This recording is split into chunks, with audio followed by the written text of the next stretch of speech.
can we harness the wealth globally? Most of us here, the young people, you see Chinese coming here, Lebanese coming here to cut away wealth. Waste is a huge wealth. And in Lagos State alone, on daily basis, thousands of tons of waste. And these things have been piled up for over 200 years. For instance, in Abakaliki, rice husk has piled up there, the wealth in the waste. So I mentioned that, and the MD said, in fact, he called one of his executive directors and said, please work with Nigeria to see how you can get this fixed. So we started, and CTCN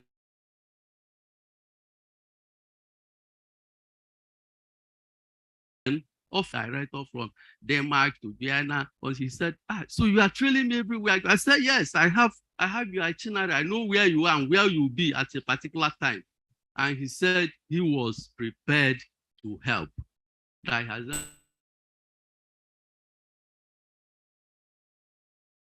never seen it. 3 days after that, this man made available $50,000 with which we carried out terms of reference to enable us key into JEF funding.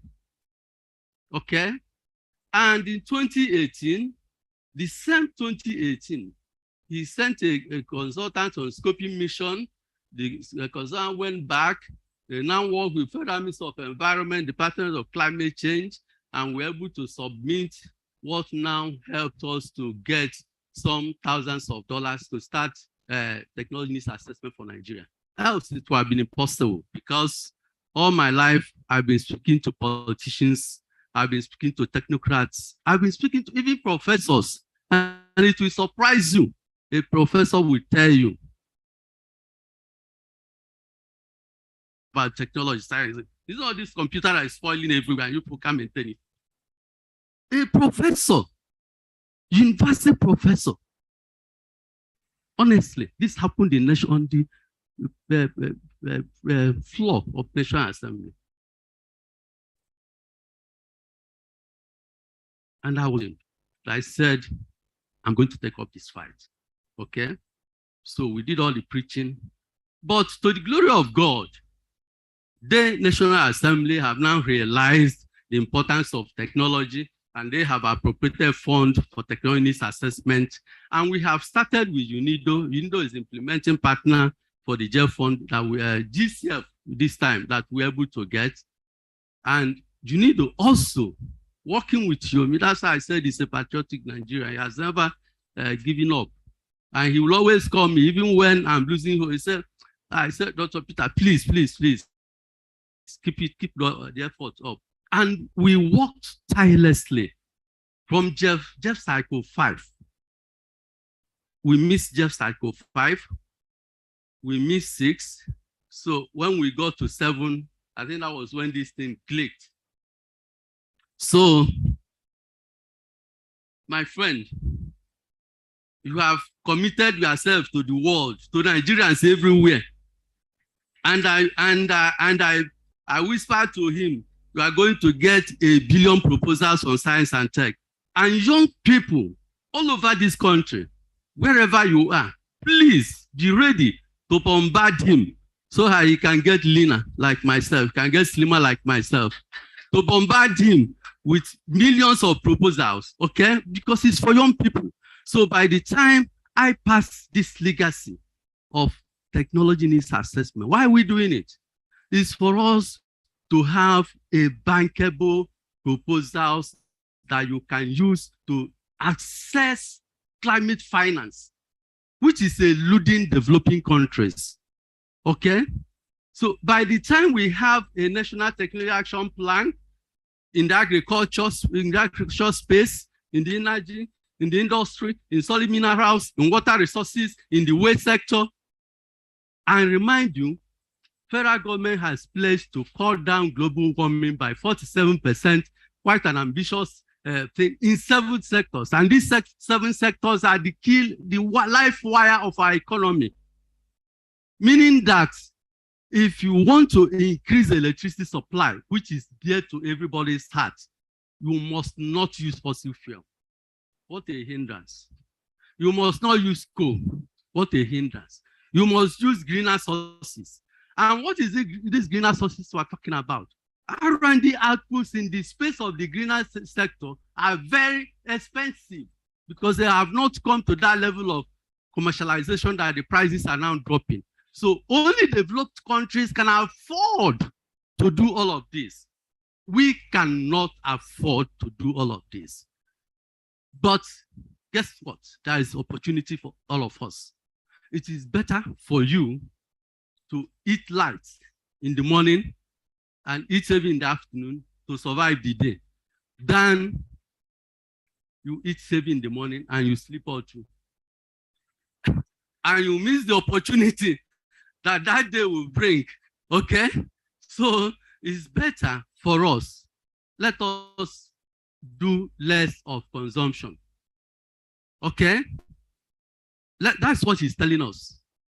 That if you continue to gather around the table and you are sharing proceeds of fossil fuel every morning and you don't know how it comes, you don't know addition, you don't anything, you don't know how the trunks are, how the machineries are set up, and you continue, one day, all of us will go down. No matter your height, we will all go down. And it's coming to that point. So it's better we all key in into green pathway.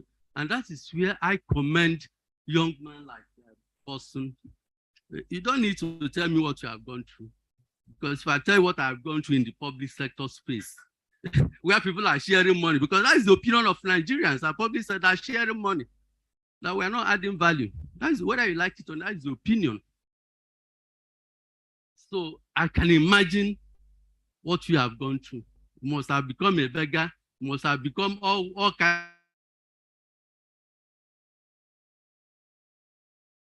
of things. You are nothing and you are still think you are doing something, but that's a small step. Okay? That will become a giant stride in no time. And I think you are getting there. So for this, I want you 72 hours don't sleep. Catch on this man. So slim people, okay? And the essence of the TNA that I'm doing is for us to form a network of people who will pass on, who will become train the trainer, teach the young people how to write proposals, Because all these grants that are coming from GCF, from Jeff, from World Bank, from USAID, all of them, they are being managed and processed and accessed by young Europeans, young Americans, not somebody who is 70 years, not my age, young people. So we must make effort to create that platform, to teach, to train, to pass knowledge, to share knowledge. And that's why I emphasized that what you are doing, you're only becoming a role model for private sector. Please don't hoard knowledge. Don't become the Dangotes and the Bill Gates of this world and that will control 95% of resources. It is not the best. And that's why we have terrorism all over the world. Share the resources you have. If your neighbor has something to eat for the day, your neighbor will have no business to envy you. Because from morning, he or she is busy till the end of the day, and he'll be resting to prepare for the other day. So please, let intellectuals share knowledge, share little resources that God has given us. And that is how we can develop a progressive nation. You can only become a great nation when you can contribute what I call PDC. What is PDC? I learned that in negotiation under United Nations Framework Convention on Climate Change, where we have been negotiating. By November, will be 27 years of negotiation, back and forth. Develop, they don't want the developing to come up. So that has been the issue. So we now came up with what is called, first of all, INDC, Intended National Determined Contribution. Now it has become a nationally determined contribution, which translates to, we are not forcing you, but tell us what you can do to contribute to global warming reduction. Okay? And that has become a sort of protocol, because when you commit yourself, like Nigeria has committed in 7 sectors, it means you must abide by it. If you don't, there are so many sanctions waiting for you. Okay? So I'm telling all of us gathered here and spread the knowledge to all Nigerians, young people. You must commit what is called PDC, personally determined contribution to your economy. From your small corner, don't complain. Contribute. It will go a long way. And Nigeria will become great in no time. So now I read the speech of the Honorable Minister.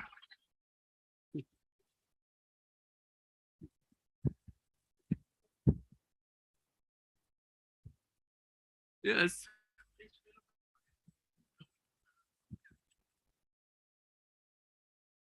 Thank you. Thank you. So this one, if I make a mistake, you hold me responsible. But once it's according to what the minister wrote here, I'm not responsible. Okay. Keynote address to be delivered by the Honorable Minister of Science, Technology and Innovation, Senator O.A. Mamora, at the project inception workshop of the Nigeria Unido Gcip project, promoting clean energy technologies for sustainable startups and small, medium enterprises development in Nigeria. Today, 18th, at the Colossus Hotel, Lagos. I am highly delighted to welcome you to this timely project inception workshop of the Nigeria Unido Gcip Global Clean Tech Innovation Project. Particularly, I am happy to address you at a time that production and value addition to our immense natural resources is critical to fast-tracking the socio-economic development of Nigeria under the administration of President Muhammadu Buhari, GCFR. Permit me to say, congratulations once again to the members of the Project Steering Committee, which are inaugurated on Tuesday at the Ministry, and to remind you that the members of the Project Steering Committee are selected from the pool of experts in the public and private sectors of the economy, and are expected to make very important contribution to the development of our dear nation through this laudable project. I wish to especially commend the efforts of Unido for mobilizing resources to pilot this project, Jeff for providing the seed financial resources, the Department of Environmental Sciences and Technology of the FMSTI for conceptualizing the Nigerian Clean Tech Innovation Program that provided the national platform for this partnership with the Global Clean Tech Innovation Program, GCIP, being piloted by Unido. And of course, the Rural Electrification Energy and Co-Creation Hub for providing niche technical services within the project. I am glad to know that Nigeria became the 10th member of GCIP through the efforts of FMSTI and Unido. At this juncture, I want to recognize the efforts of Dr. Peter Ekwozema and I, that's myself, of FMSTI and his team at the Environmental Sciences and Technology Department, Messrs. Luka Longo and Oluyomi Banjo of Unido for their resilience and hard work over the past 4 years to see the Gcip Nigeria eventually sailed through. I am informed that the GCIP Nigeria is to be implemented over the next 3 years in 3 components. While component 1 is to be coordinated by the private sector represented by Co-Creation Hub, component 2 is being implemented by the public sector represented by FMSTI and Rural Electrification Energy, while Unido is in charge of component 3. Ladies and gentlemen, it is pertinent to note that the world is currently moving towards use of clean energy technologies, and FMSTI, being aware of this, is currently conducting technology needs assessment for climate change mitigation and adaptation in key sectors of the economy. There can be no better time to commence this project than now. I therefore call on all our Nigerians, especially the young ones, to embrace and support deployment of clean energy innovations and solutions across the various sectors of the Nigerian economy. I wish you all fruitful deliberations. Good luck. Thank you for listening. God bless Nigeria. On behalf of the Honorable Minister of Science, Technology and Innovation, Senator O.A. Mamora, I thank you all. God bless everyone.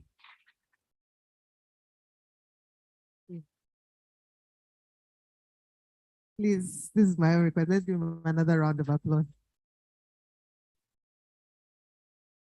Really enjoy that. You know, it's not every time you get to hear what happened behind the scenes. We're all here today, everything looks great, but this is work from 2015. You know, anything before pandemic self, hard to remember, but from 2015. Thank you, sir, for your resilience. Thank you for going all over the world to make sure that this happens. Thank you to everyone, you know, that has worked hard to put this together.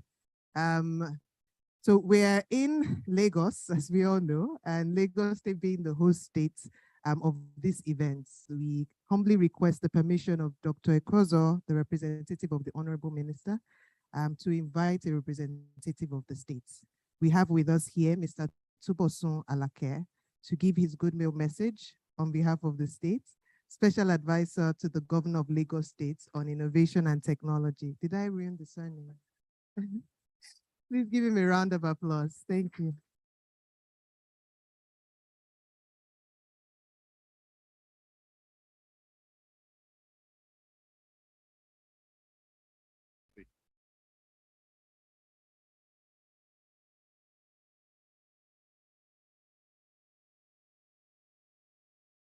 Good morning, everybody. I advise the governor on innovation and technology. Good morning, honorable members from the federal. Allow me to stand on all existing protocol. I didn't want to be put on the spot. I don't usually like attention, but because of my position, I have to engage a whole lot of people like yourselves. And I guess it's no coincidence. I also have the same name with one of our starlights in the ecosystem here. So, you know, there's something good about Bosuns. You know, you guys should watch out for Bosuns around you, you know. I'm really glad to be here for the launching of this workshop. I think for us in Lagos, clean tech is very existential for us, for a city that is almost below the sea level. And really environmental concerns are at the peak of our agenda in Lagos. I represent the Lagos State Science Research and Innovation Council. I also double as a council member, and I'm also the co-chair of Secular Lagos. And so I wear an innovation hat and also a sustainability hat as well. And we've been trying to push the envelope of clean tech in Lagos. Last year was our focus was really the circular economy, and we funded about 5 startups in clean tech, from things like turning plastic bottles into interlocking stones, into building blocks with higher tensile strength.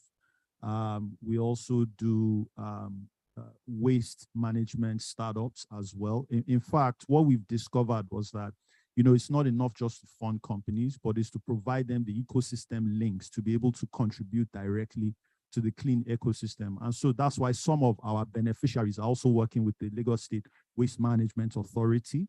LOMA disposes of 7,000 metric tons of waste every day, but that's only about 55 to 60% of the waste.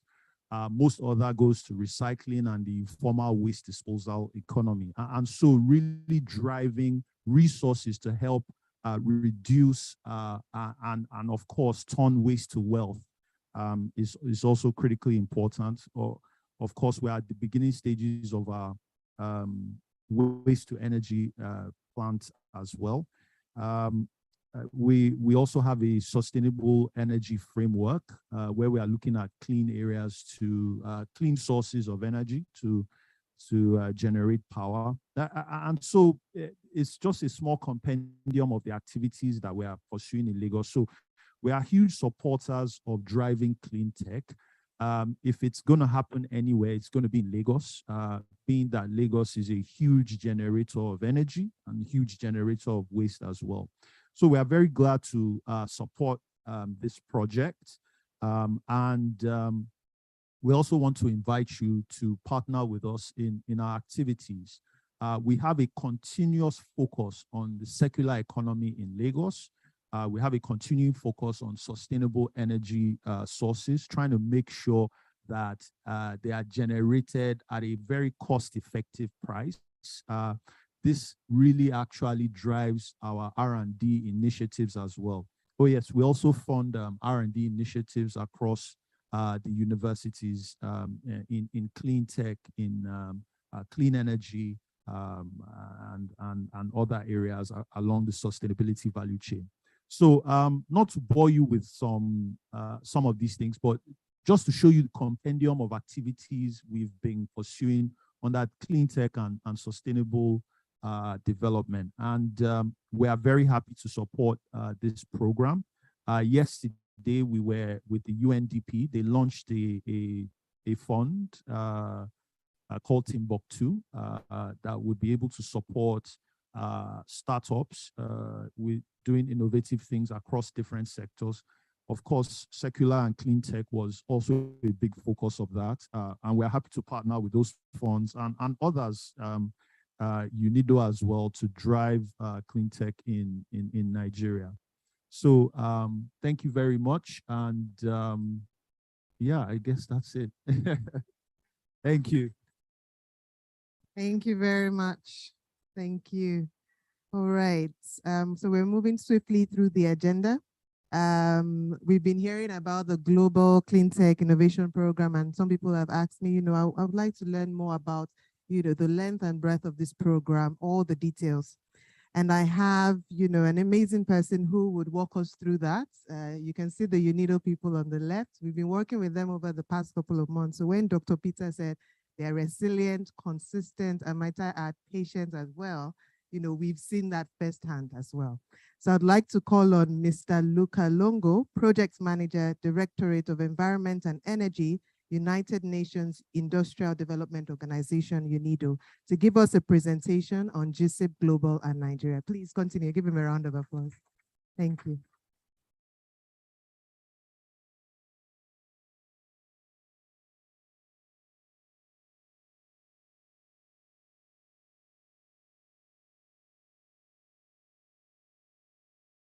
Yes, ladies and gentlemen, thank you very much for being here today.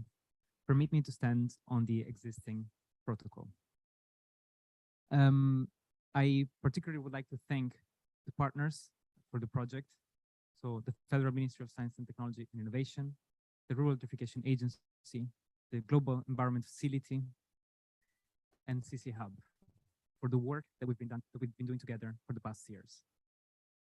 I would like also to thank all of you for being here today, and I would like to really highlight how welcome I felt in Nigeria since I arrived last Saturday. It's been amazing, and I really look forward to the next days, to the implementation of the projects in the next 3 years, and well, to all the next things that will come here in the country. Thank you very much to all of you.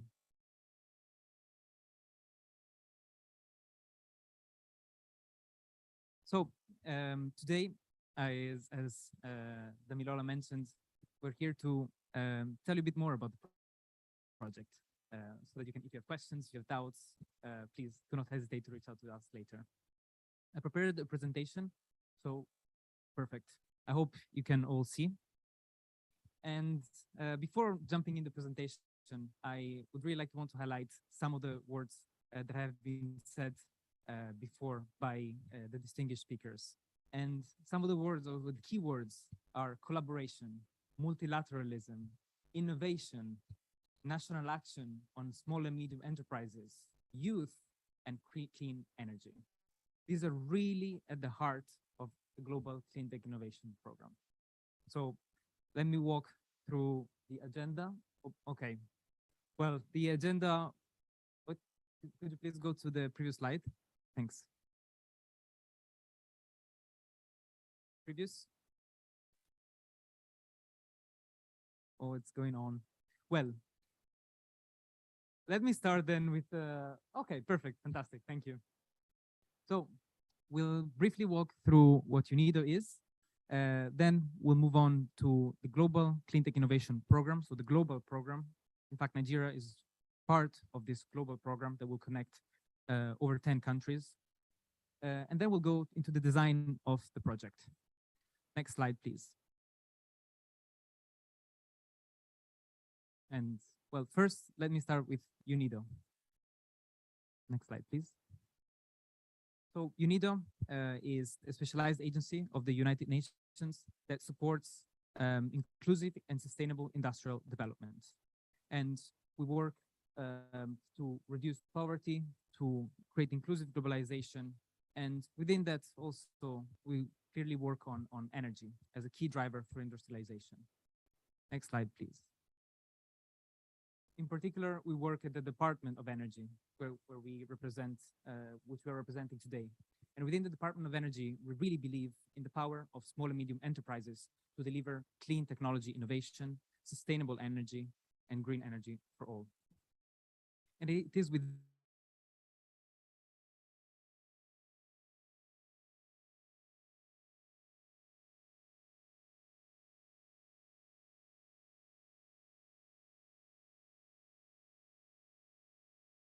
So the Gcip has started over 10 years ago.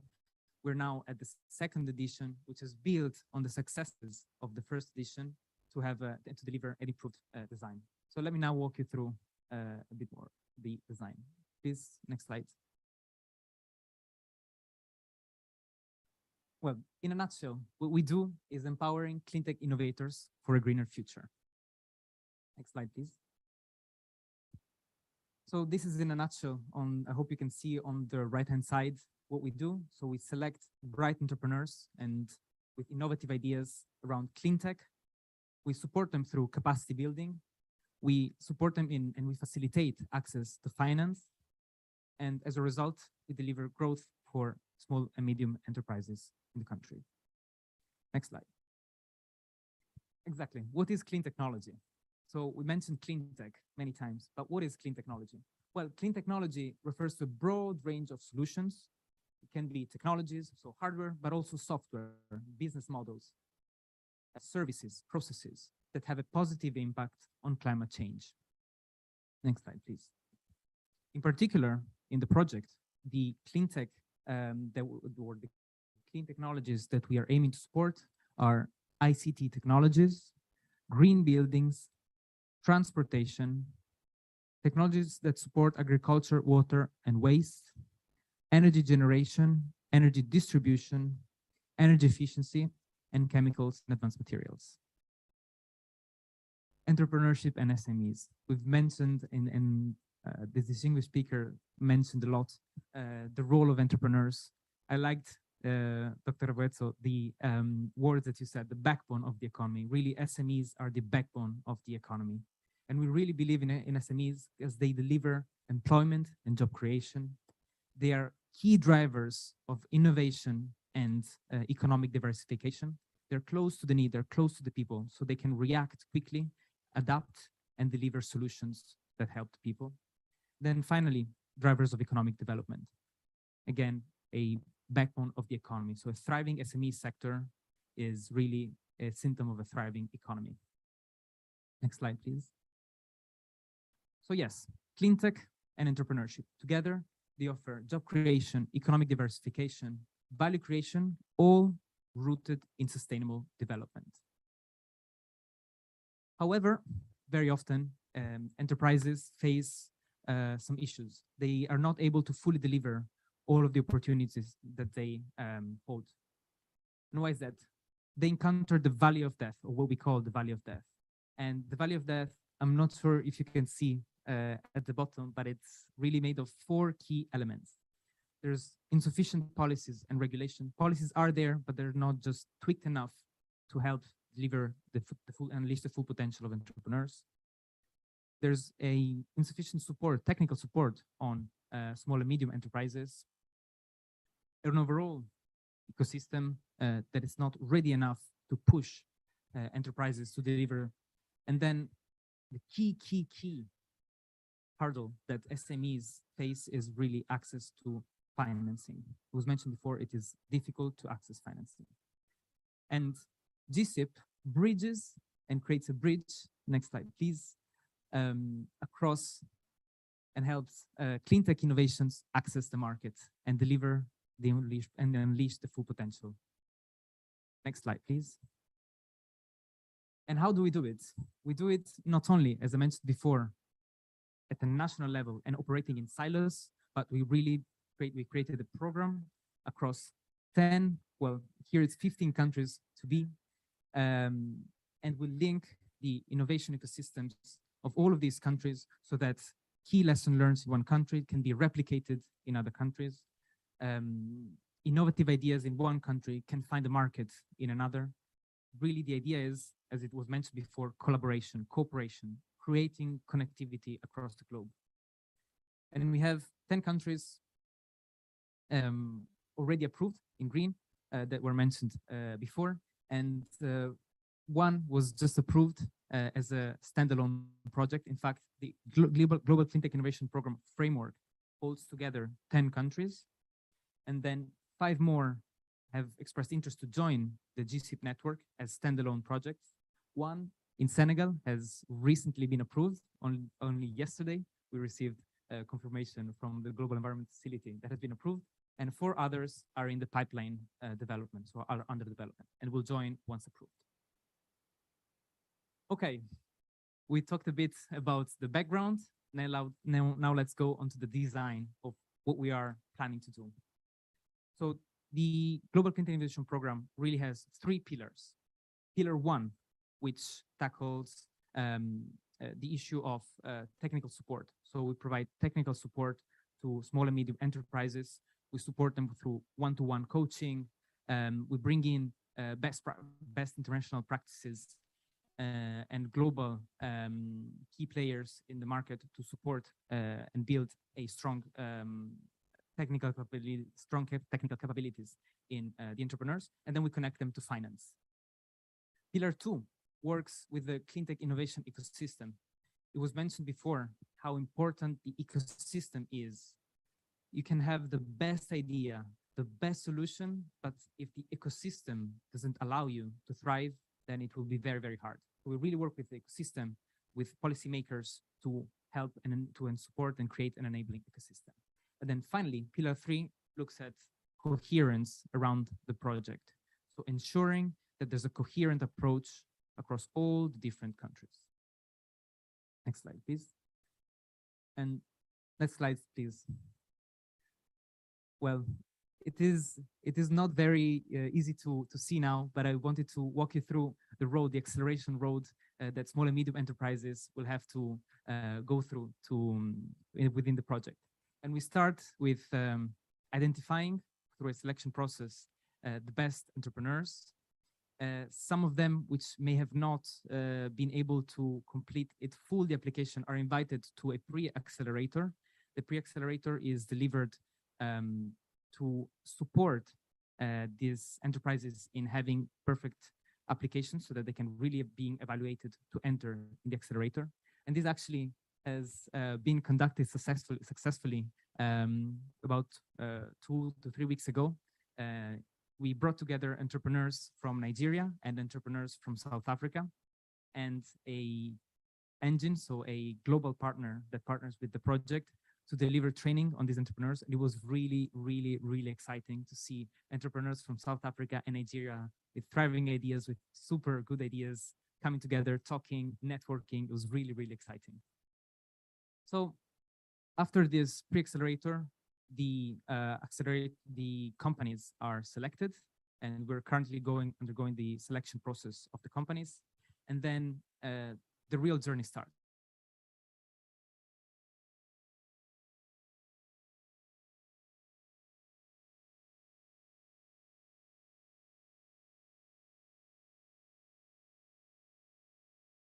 We connect them, and we do a 4-day in-person training intensive, which we walk through the steps of the project. Then after this, we continue with acceleration for 3 months. Across 3 months, there's weekly workshops and weekly coaching sessions to support entrepreneurs really refine their business model, their technologies. At the end of this process, um, we get to the judging. So selecting the best, the very best. So after the judging process, there's a national award ceremony and a national forum. So an event in which the best entrepreneurs are showcased. They're connected to financiers and to financing opportunities. And that's the close of the national cycle.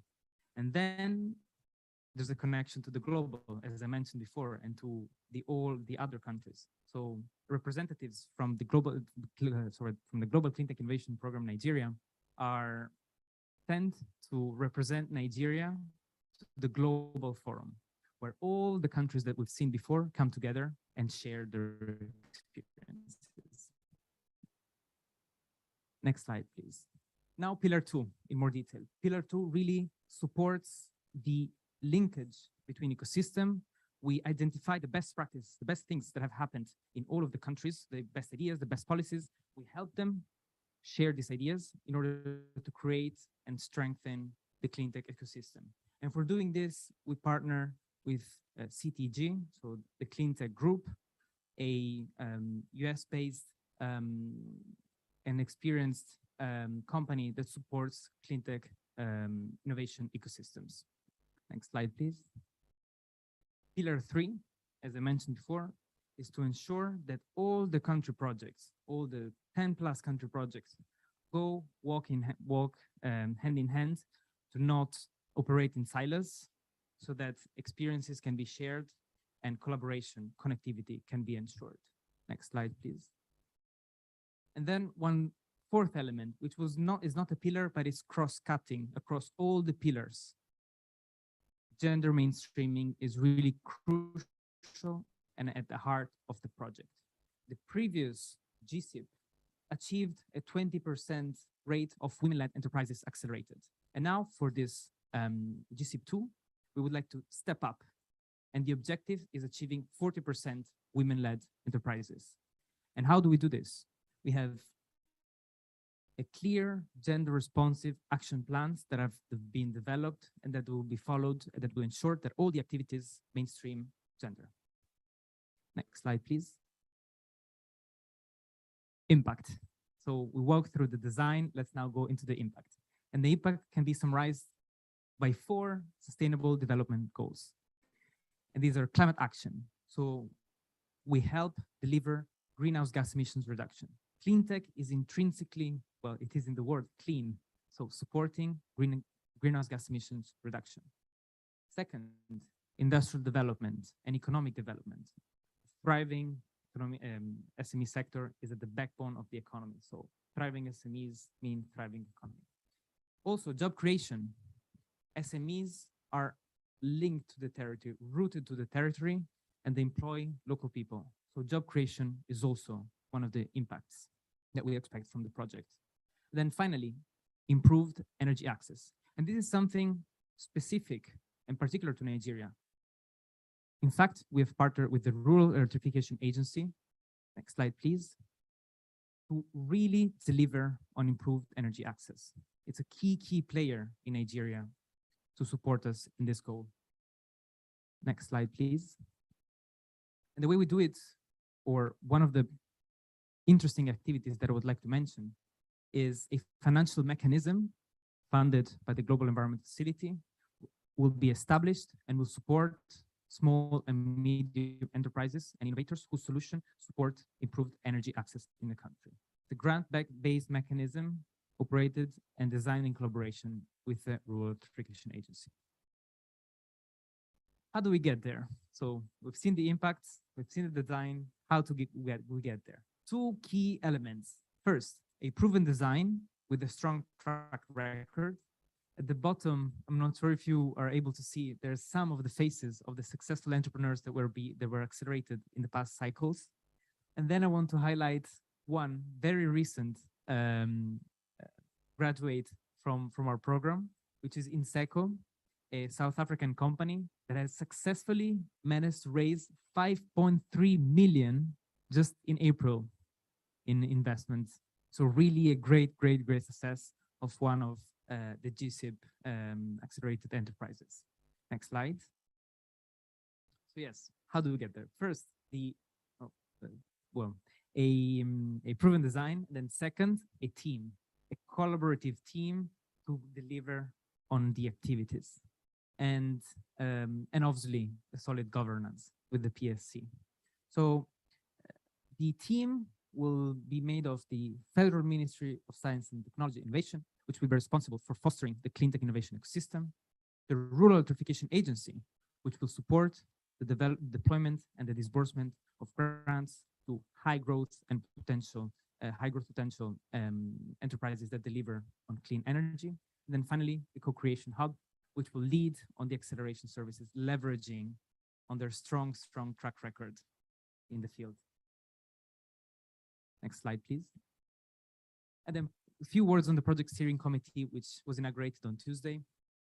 The project steering committee, it's really at the heart of the project. It's the pilot. They sit at the pilot seat of the project. They will meet twice a year, review the progress, look at what has been done, check it against the objectives, and understand if there's any corrective measures that has to be taken to deliver on the project. Next slide. The members of the project steering committee are these. I'm not going to list them all, but I would like to reiterate the Honorable Minister words on Tuesday.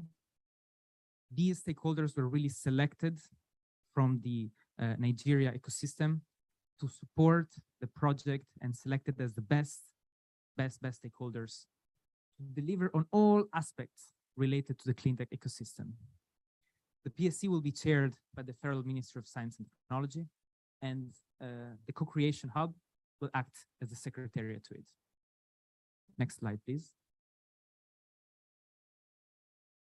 This slide is really to show how the global program will connect at the coordination level, on the practical level, with the Gcip program, and the two are connected at the governance level in orange.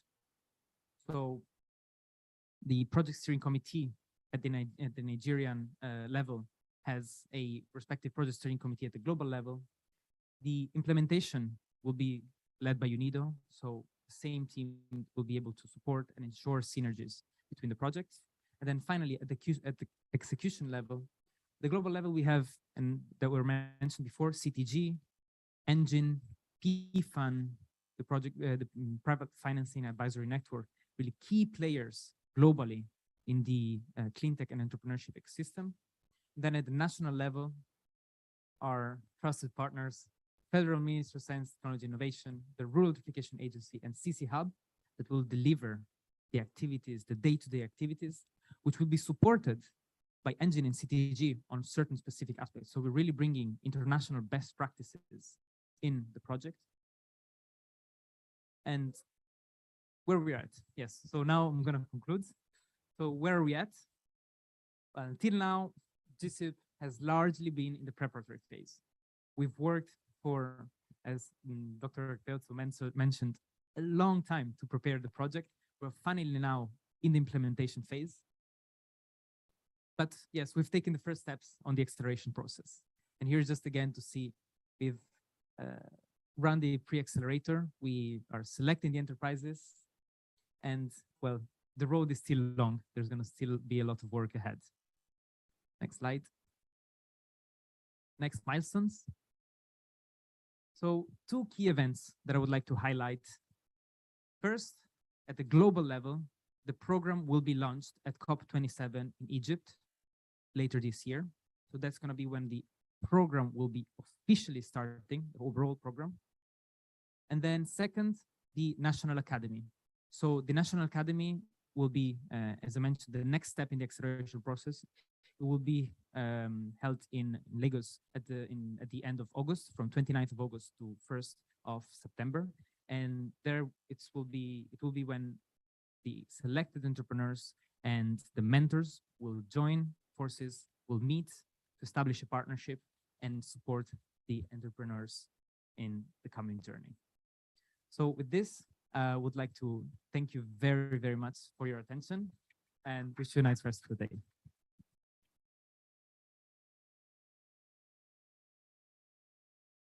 Thank you so much, Luca.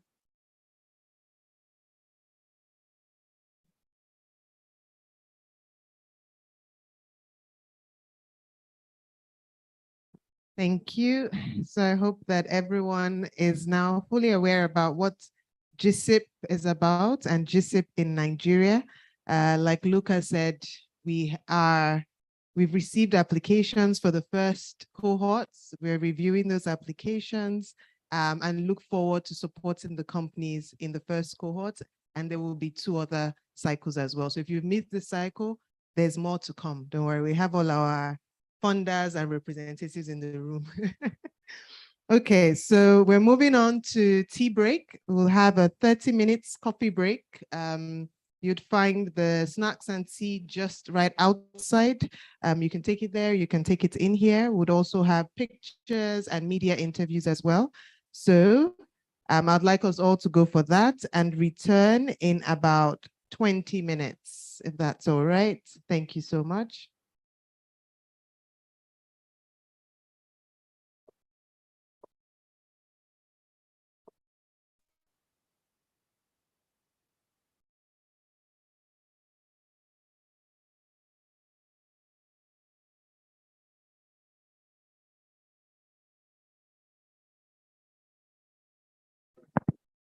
Apologies. I think it's also important to note that on the agenda, we have a panel session, a very key session after the tea break. So please, when we come back, we'll have that session and take your questions as well.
Check, check, 1, 2.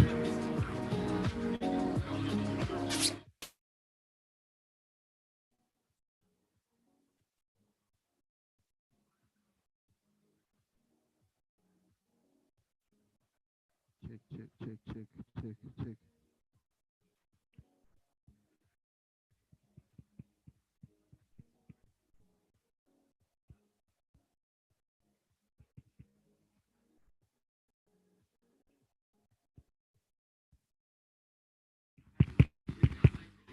Check, check, 1, 2. Check. All right. Yeah. No, not yet. We are trying to resolve a power issue somewhere.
1 2 1 2 1 2.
The next session would allow us to listen to key individuals as well as take some of your questions and have them respond to your questions. So we're moving now to the technical session. And this will be a panel session to discuss why we're here, building a formidable clean tech ecosystem in Nigeria. What does it take? What's the way forward? How does governance play a role in innovation? The role of SMEs and startups as well. All of this will be discussed and we will take your questions and also respond to them. So a very fantastic session is about to take place. And I'd like to call on the guests, the moderator first of all, Mr. Oluyomi Banjo, National Program Coordinator, Environment and Energy for Unido, Nigeria Regional Office Hub for ECOWAS. Please give him a round of applause. As the second half of the Unido team. Would now like to also invite on stage the speakers. We have Dr. Peter Ekwozo, who is representing the Honorable Minister of the Federal Ministry of Science, Technology and Innovation. He is the Director of Environmental Science and Technology for the ministry. Right? He will join us shortly. And then I'd like to invite on stage as well, Mr. Olumide Idowu, Executive Director, International Climate Change Development Initiative, Africa. Please give him a round of applause.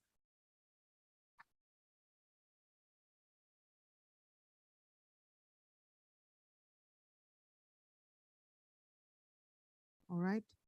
Would also like to invite on stage Engineer Abdul Ganiyu Tiamiyu, who is from the Nigerian Society of Engineers. Thank you. Please give him a round of applause as well.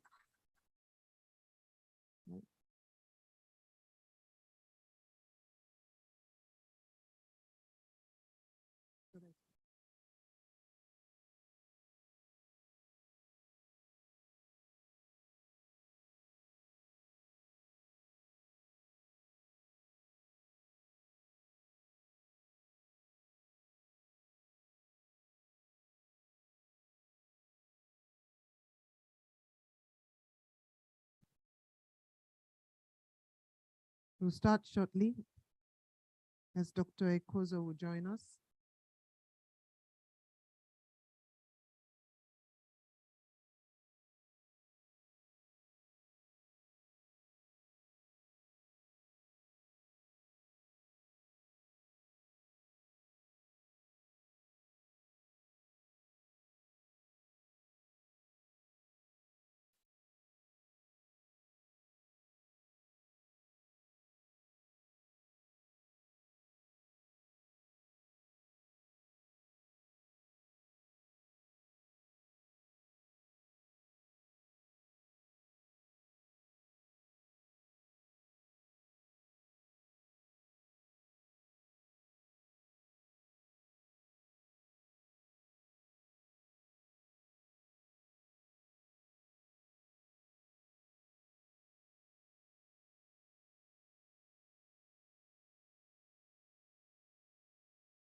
Okay, so we're going to start shortly. Whilst we wait for a few minutes, I thought we do have, Dr. Peter was talking about having young people in the room. Right, okay. The mention of his name.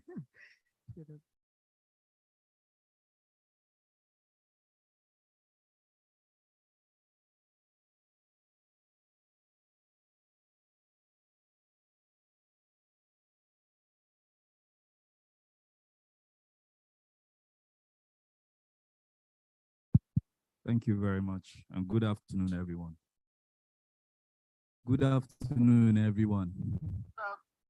Are we hot or we are cold? We are cold. Okay, 2 people hot, 10 people cold. So thank you once again. I join the others that spoke this morning to show appreciation to everyone for attending this very important workshop, particularly to the representative of the Honorable Minister, Federal Ministry of Science, Technology, and Innovation, to the Rural Electrification Agency, represented by the Executive Director, to the Jeff Operational Focal Point for Nigeria, to the CEO of Co-Creation Hub. I'm particularly very proud to see what Co-Creation Hub is doing. Everything we are doing is for the private sector. If the private sector cannot function, then we are just wasting our time. So to see examples like Co-Creation Hub really delights us. So and we hope to have many like Co-Creation Hub and even greater than Co-Creation Hub in this room very soon. And also to my senior colleague, Dr. Ruben Bamidele, who represented the Unido Regional Director. It's also good to see what state governments are doing. So the federal is here. Also good to see what the state government is doing. We had the representative of the governor of Lagos State here this morning. About 2 weeks ago, we were here in Lagos to attend the Lagos State International Climate Change Summit, which was very well attended, and we got to hear some of the actions that is being taken by Lagos State. And we are hoping other states can also adopt actions like this. I also want to thank Dr. Peter for those very kind words. I almost didn't believe he was talking about me, but he was. Thank you. We also appreciate you for the very hard work you did to ensure that this project came to light for Nigeria. And my colleague, Luca Longo, he's been eating spicy food since he got to Nigeria. He's been saying it's very spicy, but he hasn't stopped eating it. So this project, we can see it has a very peculiar structure. We are seeing the partnership of international governments with national governments with the private sector coming together to bring up an initiative that will benefit especially young people, because most startups are done by the young people. Old people also do it, but also startups can be termed as the vulnerable ones in the business environment, because all the criteria needed to access finance, to access capacity and all those things, they usually don't have it. So this is a peculiar project to help the vulnerable in business to be able to compete, not only in Nigeria, but around the world. We've heard the definition of clean technology, technologies that prevent emissions of greenhouse gases, technologies that prevent pollution, but at the same time, still gives you an opportunity to manufacture or deliver a service, maximizing productivity and efficiency. So what has Nigeria done to create an enabling environment? No matter what startups do, young SMEs do, if there's no enabling environment, you will be achieving 20% of what you are putting into the system. I just use 20%. It's not an accurate figure, but I'm just trying to say you will not be achieving, you will not be working at an optimum level. And also, we are looking to develop enterprises that can compete. Not only compete in Nigeria, but compete internationally. The pre-accelerator training that was done for the enterprises was done for Nigeria and South Africa at the same time. These are the two biggest economies in Africa.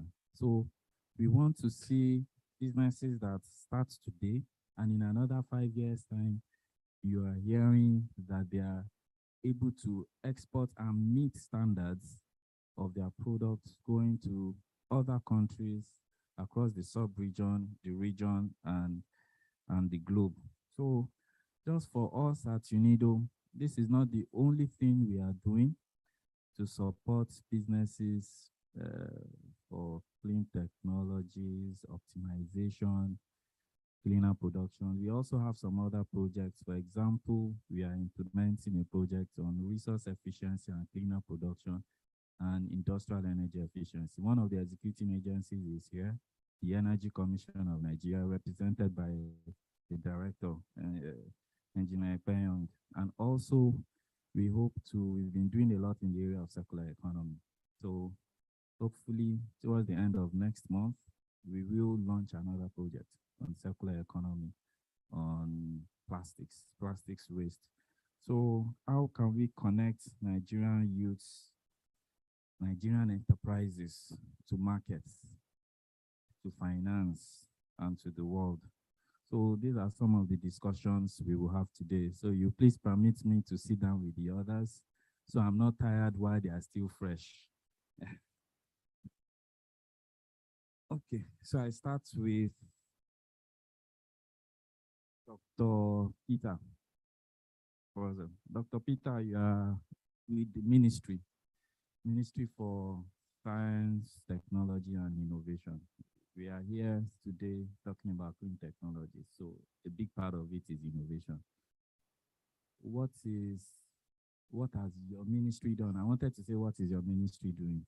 But what has your ministry done to ensure an enabling environment for not only startups, but for young SMEs to operate in Nigeria?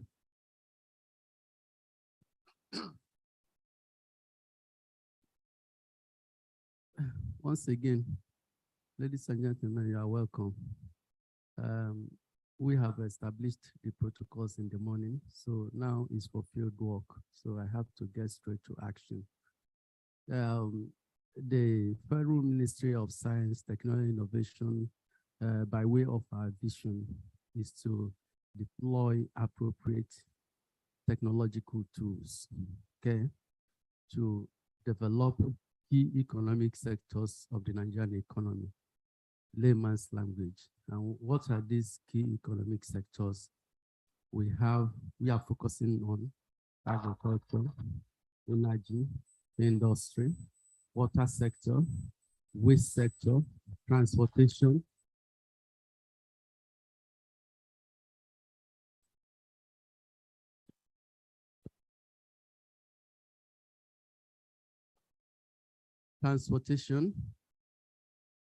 and of course, ICT. But I want to take you a little, and I have a few minutes, but I want to take you a little to the trajectory in the efforts of Federal Ministry of Science, Technology, and Innovation. Way back in 2000, let me just begin with this decade that we are still on.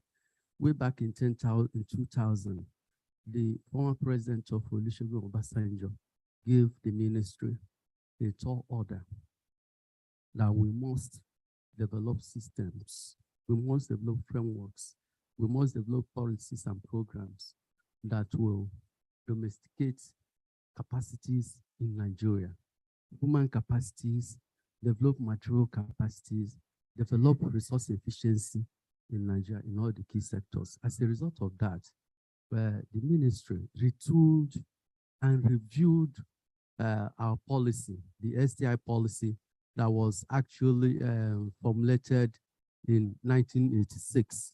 So we reviewed that to National Science, Technology, Innovation Policy.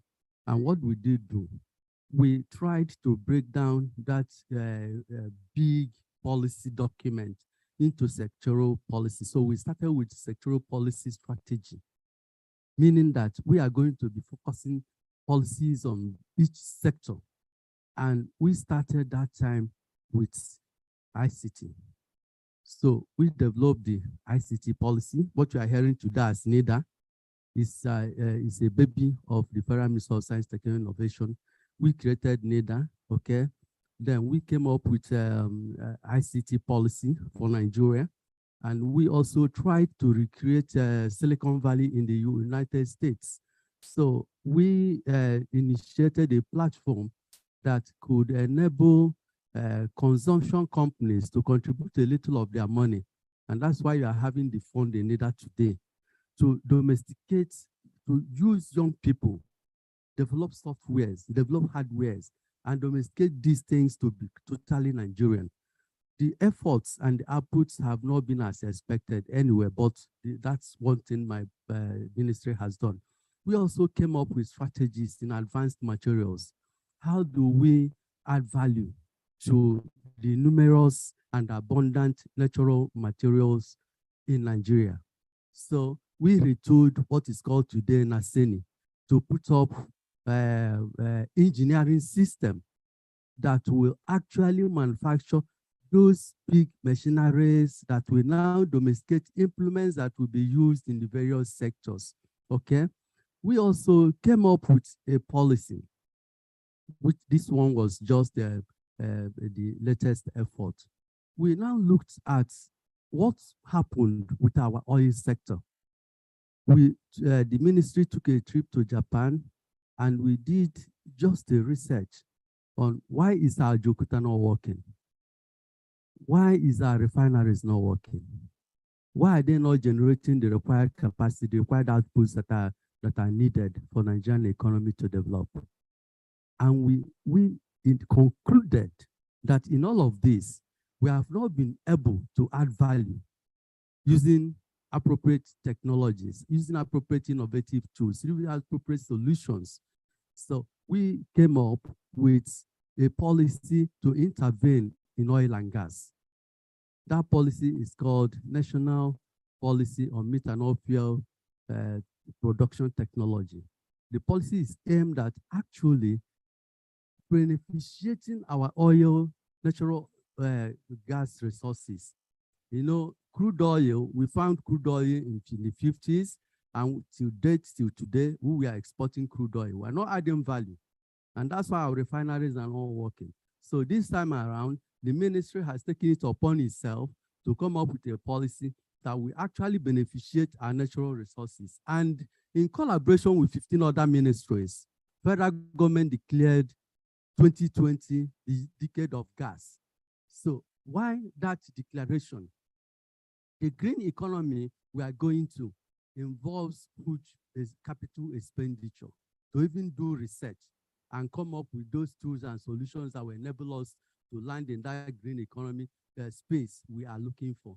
So we are now asking the global community that Nigeria, yes, oil and gas is not required to develop, fossil fuel is not required, but allow us to use our natural gas resources to transit. So government has approved what is called long-term vision for Nigeria towards attaining net zero by 2060. Federal government has also right now approved the Climate Change Act, okay? But right in our ministry, we are now coordinating that policy on methanol fuel production technology. We want to beneficiate our natural gas into components to use it to generate electricity, clean electricity, because it doesn't, we also want to use it to deploy in a domestic energy, modern energy cooking services, using displacing kerosene, displacing firewood, displacing coal, displacing charcoal, okay, and all of that. And that will help a lot of women in reducing respiratory diseases that is common in our society today. So government is looking at that, okay, from that space. We are also looking at using just that policy to develop, make intervention in the key 7 sectors of the economy. Government has pledged to commit to cutting down global warming in 7 sectors, in the transportation, energy, industry, water resources, waste sector. We did that in 5 sectors, but just last year, President added the waste sector and water resources. And we have also increased our ambition to 47% under the nationally determined contribution.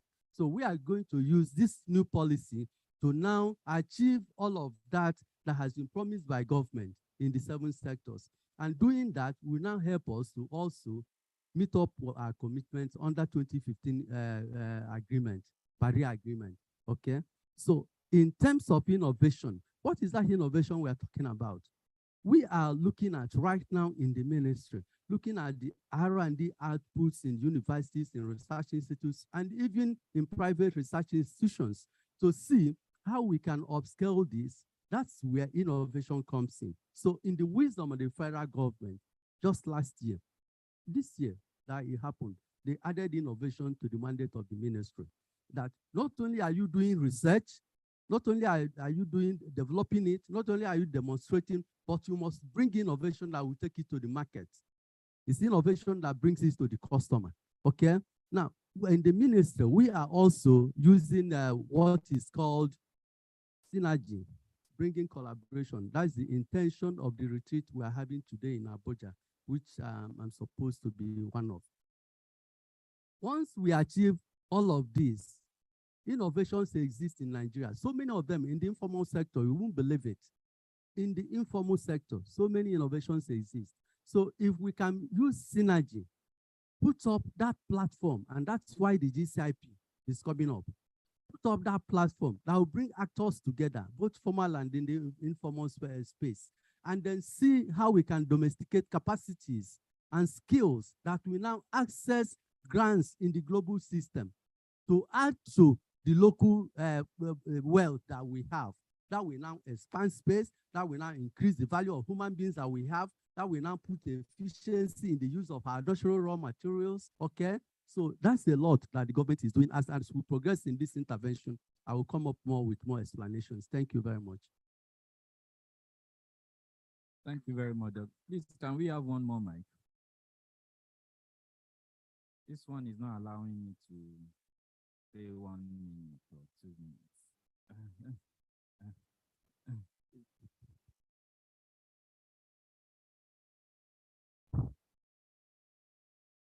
Yes, it's working. Okay, so I'll go to Mr. Olumide Ido. So, Mr. Olumide, you are a youth, you are an entrepreneur.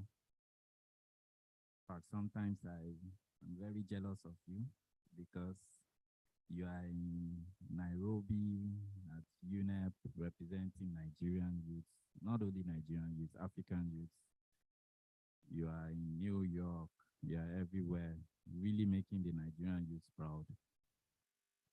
So I think you are a right voice to represent Nigerian youth, not only Nigerian youth, but Nigerian entrepreneurs, because you also started something. Can you tell us the challenges you are facing as a youth entrepreneur, especially with adopting clean technology in Nigeria? You have heard from the government what they said they are doing, but can you tell us, are you finding it easy? And if not, what are the challenges you are facing?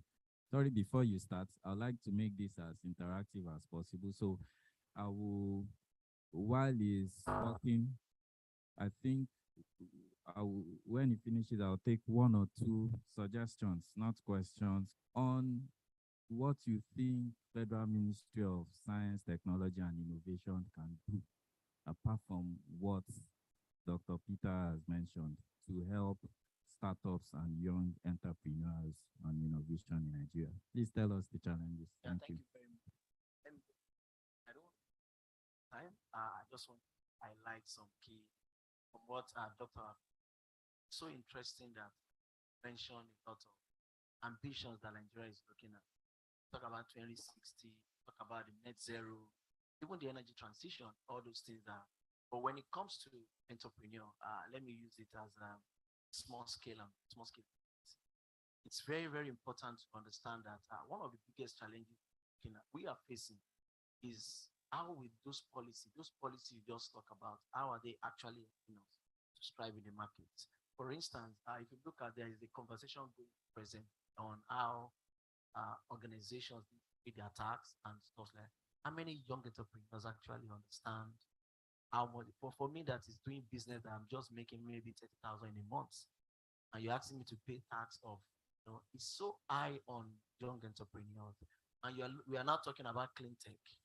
That is an industry that there's a lot of competition, not only in Nigeria, global stage. So how do we now start looking at ourselves to compete with the global stage?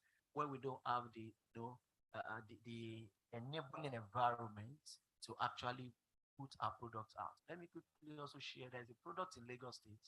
He was talking about plastic waste. There's actually a product in Lagos State that Lagos State have adopted to be using. It's called Packham.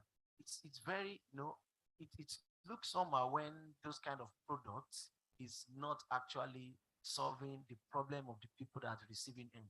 When they say when two elephants are fighting, it's the grass that suffers.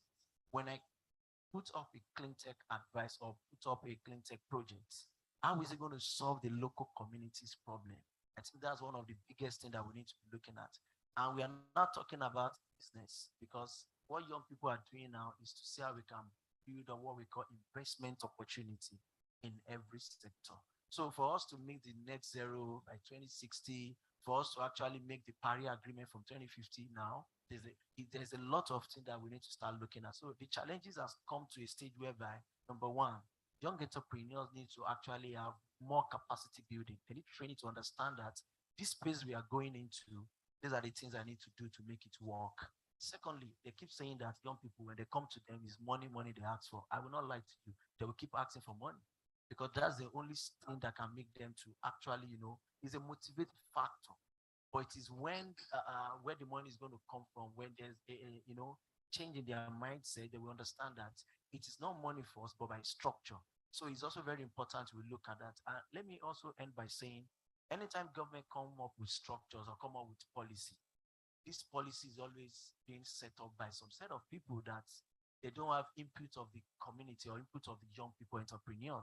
And most of the time, you see that you will still come back again to review the policy and review and keep review. You just mentioned a policy of 1980 something that you review in 2002 or 2000. It's also very important that the involvement of young people, or let me say entrepreneurs, to start looking at how they can be part of this policy formation. We are seeking for we are not looking for the table again. What we are looking at is how can we strive the way you are striving in your ministry, as how we are at the end part of making entrepreneur a cool stuff to everybody. We want to also be part of those decisions that will make our business to actually work on ground. And I'm also very happy to say that if you look at what co-creation of has been doing for years, building up entrepreneurs, giving them opportunity to get into the space. But for us to, compete on the global stage, we need that collaboration from the government. We need to showcase more ideas. When you showcase ideas, they attract investors. So I think that's what co-creation have been doing. But the complementary part of it is when the government comes in, like the new project that is starting now, for the next 3 years, we should be looking at more than 10, startup that we strive for 5 years, and they can actually start turning that into job creation, green businesses. So thank you very much. Thank you very much, Mr. Ido. And thank you, Dr. Ekwazo. So before I go to the representative of Nigerian Society of Engineers, can we have two speakers, very brief, giving us suggestions of what they think how they think Federal Ministry of Science and Technology can support startups and young entrepreneurs on innovation. They have mentioned what they are doing. We really appreciate it. But this is a think tank room to also come up with suggestions that can even also be adopted during the implementation of this project. So I'll take two, one lady, one male. Sorry, I'll take the first two hands I saw. 1, 2. We'll come back. Good afternoon, everybody. My name is Chidi, and I'm co-founder of People Back Space. My company manufactures eco-friendly packaging for businesses. I'm happy the minister said something about NASIMI, which is the body that's supposed to help with manufacturing machinery. So the problem we have to scale is access to machinery. Now you can't access machinery here because they're not produced here. Now, when you apply to CBN to give you FX to purchase from China, you wait forever. I've been waiting since February, and I have money in the bank, and the bank is just telling me, we'll give you. So we can scale. Not that we don't have money, and we had to source this money from foreign. I've been in accelerators, and I got this money from international bodies, right? So now I have money. I can't even get the government to give me FX to purchase. That's one. Then two is access to power. Now, when you get this machinery in, you have to power it. How am I going to spend 800 or 850 per liter of diesel to run my business? That's like, you can't compete. You just can't compete. So these are the major problems I have. Like, I just need machinery. So if you can link me with these guys, I know the machinery I need. I will tell them this is how you produce it. I'll be very happy. Thank you, sir. Thank you. Next, please.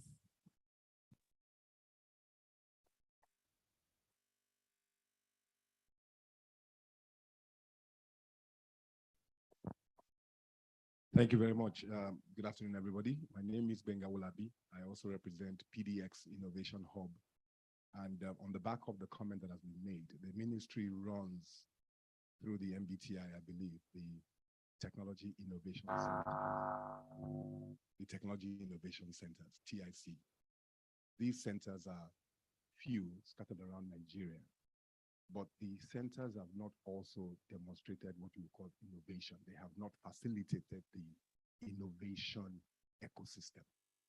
How people come into the centers, how long they will spend, and then when they scale up, how to move them and exit them. These centers are still not being run. The effect and the impact of these centers are not yet in the ecosystem that we're talking about. And therefore, the kind of complaint she's talking about, energy, they're supposed to provide shared facilities for small businesses, at least at the early stage of their innovation, to be able to scale up. Now, it's important for the ministry to look at the framework and how that particular center is being run, and to, of course, replicate them across. Again, there are too many things that are like one per state. Lagos needs more than one TIC sitting in Ikeja or the Penn Cinema. We need many of these things around the places, and then they could also be sector focused. So these are things that I believe, and if it's need to go into private participation, PPP, then let's look at that so that the policies can also have platforms by which we begin to implement and bring those innovations into reality. I think that is something the ministry needs to look at very well. Thank you. Thank you very much. Sorry, we will come back. Sorry. Nigerian Society of Engineers. So it's a big organization. We have chemical engineers, mechanical engineers, electrical engineers, environmental engineers, so on and so forth. Engineers are solution providers. They are innovators. Do you think Nigeria can innovate locally on clean tech? And if yes, how can Nigerian engineers be part of this?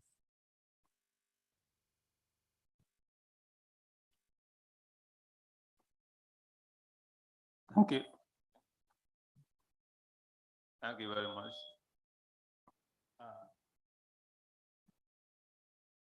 The straight answer to your question is yes.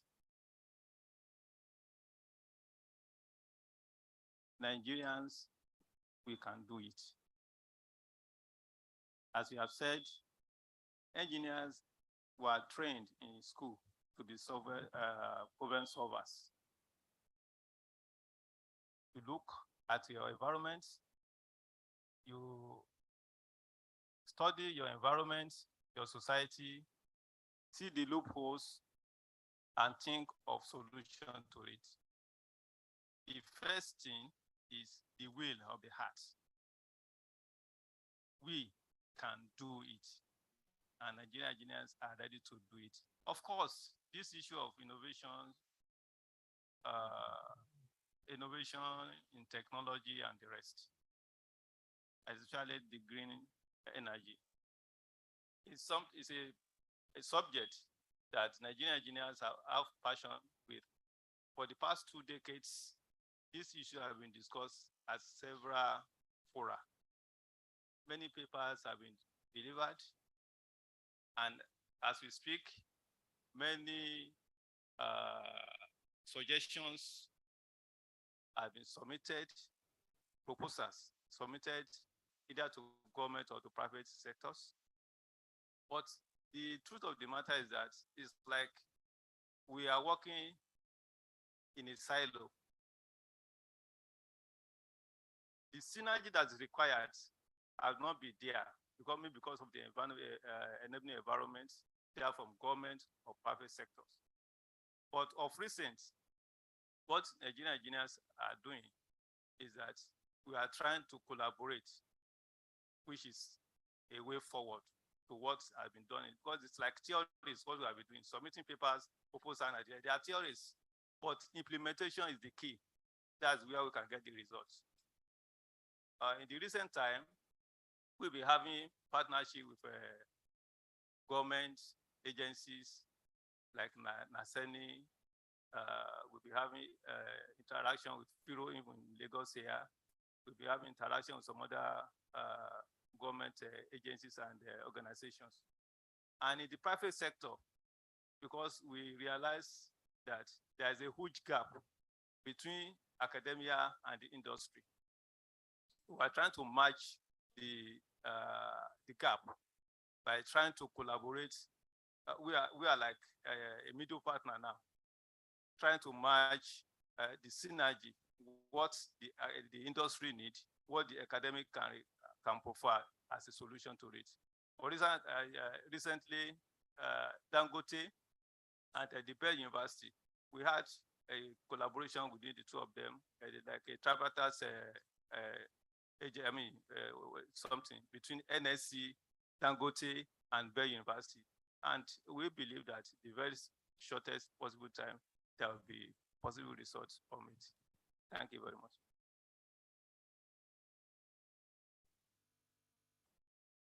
Thank you very much. So before I move to Dr. Ekwazo, I will say a few people can get ready. Think about the problem of access to markets for your goods and services as young entrepreneurs, as startups.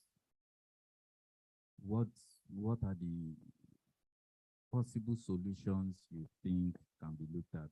Like we said, whatever we come up with at this meeting, we can also adopt quite a lot of them for the implementation of this project. And we already have a very good idea what the problems are, or the challenges are, but now you are here and we need to talk about the reality itself.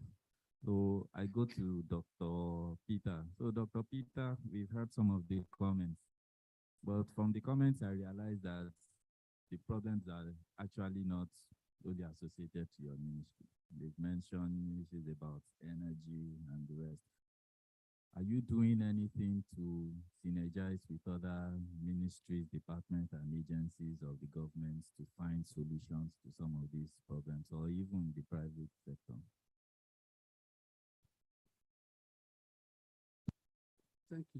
Thank you very much. The simple answer is we are doing so much. I wish I have a day to talk to you, to say all we are doing, things that are in existence, present with you. There are just 3 issues I need to mention with respect to the comment raised by the lady there, the lady entrepreneur. I think she's out now. There is something all of us we need to know. We need to have at the back of our mind, no nation becomes great without elements of that nation being great first. You have to be determined in your own spirit that you're a great man, you're a great woman, and that's the only way your country can become great. But if you are looking for shortcuts, looking for cheating, looking for bringing down people, look, how can you be great? These are satanic virtues. You can't go anywhere. No, I bet you can't. So coming to our young people, I've just narrated to you the trajectory of Federal Minister of Science and Technology. When I came into the ministry, that was in 1997. I joined the minister in 1997. So I joined the sector at the highest level. So I was narrating all the problems from the top to the bottom. I didn't grow from the bottom up. And I discovered so much in that ministry. So much research has been done, even by agencies. For instance, I started my public life in what's called NIBRI, Nigerian Building and Road Research Institute. And when I got into that institute, I saw people, civil servants, you come to work from 8 a.m. and all you are doing is loitering about, gossiping, doing one thing or the other, without minding your schedule for the day. Then at the end of the month, you receive salary. And I dissociated myself from that. So I went, personally, I'm telling you, and that's how I want young people to think. From today, if you haven't been thinking that way, start thinking that way today. I went into their library. I will come with suit in a day, but I went into a dusty library and I would be reading all the research outputs done by Indians who came on technical assistance to Nigeria, Pakistanis, Nigerian professors who have disappeared to US or Europe. And what did I do? I dusted all of this. And I came up with what is called technical project proposals. I was just fresh from MBA school. So I knew all those ideas were hot in my brain. So I packaged these things. Do you know what that single document? That single document was taken by the minister. So he said, wow, which consultant package? How much did you pay the consultant? I said, this one man called Peter. Fantastic. Please post this man to me to help with issues in the ministry. That was how I got posted to the office of the Honorable Minister. But do you know what that document did? He took it to the former head of state, Abacha. Abacha said, wow. Gave the institute 500 million in 1997 to implement projects in that document in all the local government areas of this nation. And that single project, I didn't initiate, I didn't research, I just packaged, put together. He's talking of synergy, he's talking of collaboration. That is the key to modern economy. Today, NIBRI, even other government agencies are underfunded. It's enjoying billions of naira in budget, and are everywhere. I'm also on the board of the agency. And it's doing well, and it's one of the star agencies in Nigeria. I'm just telling you, little effort I made in 1997, where it has led to. Now, for young people, let me come to you. You are an entrepreneur. You have ideas. Many of us, not just in Nigeria, in Africa, that is the problem. You have one idea, you are not ready to share ideas. You hide ideas like native doctor. It doesn't go on well. If you share the little you have, you may go places. That's why the lady said, if you want to go far, what do? Go together. Okay? So, first thing, share ideas. Even in your institution, you are a star, you know something, but you don't want to share ideas. You want to be the only star in the family. Why? Why that culture? And it's the culture of young people today. And then they get that. That is one major challenge against your innovation going to the market. One big one.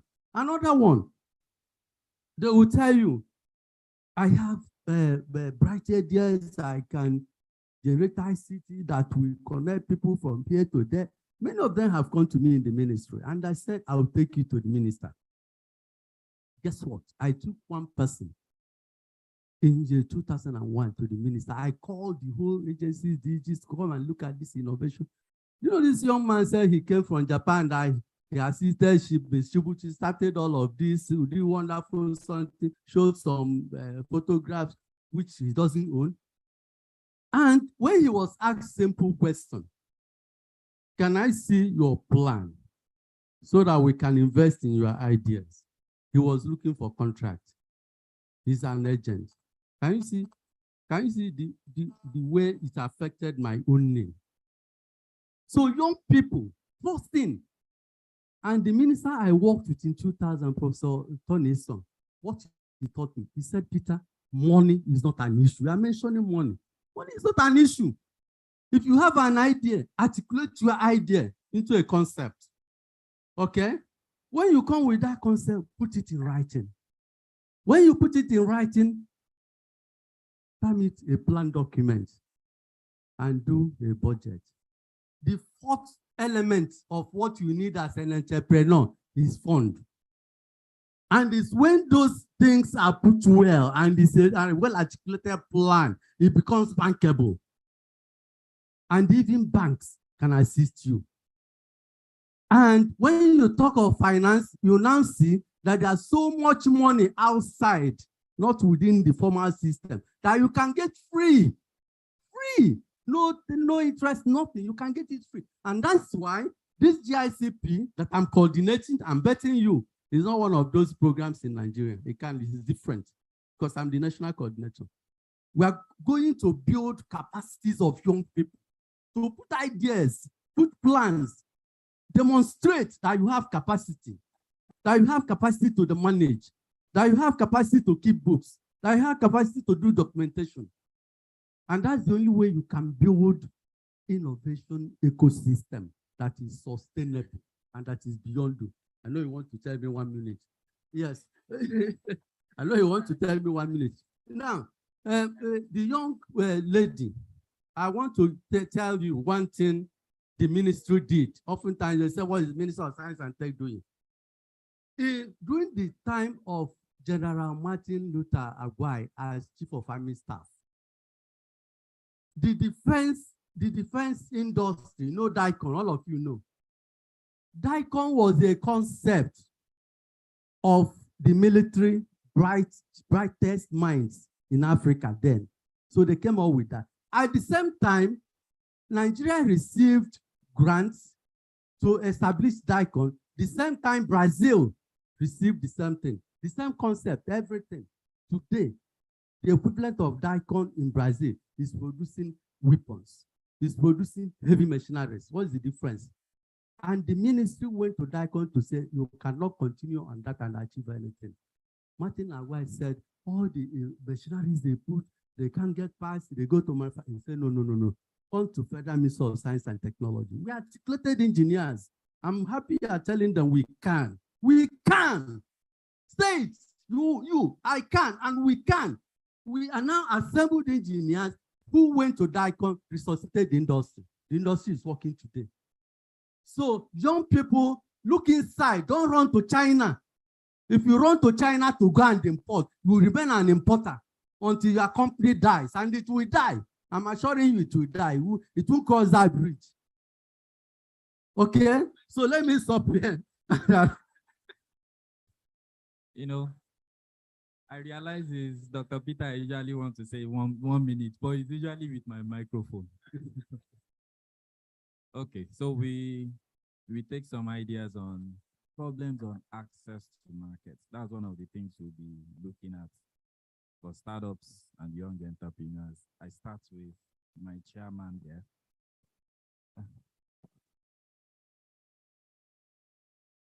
Madam, do you still want to say something? Do you still want to say something? So you go next. All right. Please, let's make it brief so that we can take as many people as possible, please. Thank you. Thank you so much, sir. My name is Daniel Chinagozi. I work with Innovation Growth Hub. Sir, thank you so much because you have said as National Coordinator of the GICP that you will ensure that it's not like any other project. Please, one of the things I want you to ensure is that this project does not end in Lagos and Abuja only. Okay, I run an Innovation Growth Hub in Aba. And you know, Aba is known for a lot of small scale manufacturing, artisans, innovations. And one of the things I want to ask is, please, let's also spread the tentacles of this project so that it can come to some of those local areas that are not really on the map every day, like Lagos and Abuja. There are ecosystems, there are support systems that can actually work with us to make sure that happens. When I saw this project and I said, I'm going to come to ensure that Aba, Onitsha, Asaba, all those areas are represented, because if you go to Delta State, for example, Delta State has one of the best organized technology vocation centers spread in all local governments, a lot of things happening there. And with projects like this, clean tech technology, clean tech solutions can be embedded into what they are studying, because they're already designed, they're already structured, they already have the locations. So it's to work with partners. That's why I'm going to hold your word, I'm going to hold CC Hub, I'm going to hold everybody, so that we ensure that this thing gets to the communities. That's number one. Number two. Okay, please, let's make it very brief. Yeah, so that we can number take two, as and the last many thing I'm going to questions say. as possible. Thank you. There are Science Equipment Development Institute, for example, in Enugu. That's where, as a student, where I did my final year project, I fabricated, I did a lot as an engineer then. But sir, you go there today, it's not working. The Technology Incubation Center in Aba, for example, is shut down. I have an innovation hub in Aba, and I'm offering the ministry. If the ministry agrees today, we can do a private public partnership, and I will take over that incubation center that belongs to the ministry. It will help us in the growth of hardware labs and some innovations that are already existing. We will not ask you for money, sir. Just hand over the facility to us. We work out a partnership. You will see the number of innovations and solutions that will come out from there. You have equipped that place. For example, the tailoring part of that innovation center has more than 100 sewing machines, and it's shut down. The leather parts, the cluster for leather works is equipped with finest leather manufacturing equipment, but it's shut down. And then, it's a whole lot of institutes, and it's funded by UNDP and your ministry, sir. I'm the founder of Innovation Growth Hub, and I'm not hidden in the ecosystem. We can work with you to ensure that that place comes back to life, even in at least within 1 month. So we are not always asking you for money. We have always wanted you to work with us to make our communities and the things we do work. And we're committed to it. And we have shown this by using our own funds to do some of these things we're telling you. Okay, Thank you, Innovation Growth Hub. Thank you. Please, a round of applause for him, actually. Yeah. Those are the type of solutions we want to hear. Okay, please, let's make it very brief. 1 minute. Sorry if you take more than that, so that we can take as many as possible. We still have questions for the panelists. Thank you. Thank you, Dr. Peters. I was encouraged through your presentation. My name is Ejima Bosedi from Ministry of Education in the States. In one of your presentations, you mentioned that in terms of innovation, that you are working towards upscaling research, whereby this research can get into market. I want to talk about the JET project in schools. Thank God the federal ministry is working hard to bring up the young scientists, engineers from the grassroots, from secondary school. There's another program, EXPO, Innovation. My own contribution is that the projects that are being developed by these young, and let me call them entrepreneurs from secondary school. So how can the federal government upscale it and uphold it so that this project can get to the market and also have impact in our society, to the extent that these young ones can develop that skill that they got through that project. Many of those young ones, having finished the secondary school, they forget about it because no follow-up, no funding, no encouragement to further improve, because the last JET project the one that was won by student of GSTC Abuja. The last team was science, technology, innovation through the new to come up through COVID-19 on sustaining the food security in COVID-19 in Nigeria. And this school, they came up with this project, building up the field for the animals by using the moringa seed. So, in fact, such projects, I know if our farmers can come up with it in markets, it will improve the product. Thank you very much. So if the federal government can build on it, I know that these young ones will be encouraged to build on it. Thank you very much, madam. And I'm happy to see that Ogun State is here. Do we have any other states here? And so we'll do this. We'll take him. We'll stop with her. We'll come back to you so that we need to move on. Let's take him. Then we'll come to her. Thank you, Mr. Moderator. I'm John Ojo. I'm from Lautech. I coordinate Center for Emerging Skills, and we have an innovation hub, which is named after the governor, Sheyi Makinde Tech, Innovation Tech Hub. Actually, from the academics, we have looked at entrepreneurs in the market and things like that. I want to look at the perspective from the academics. But I want us to look back at what has happened in the last 20 years. The startups that have come up from the university have changed the world. Bill Gates, Facebook, started with undergraduates.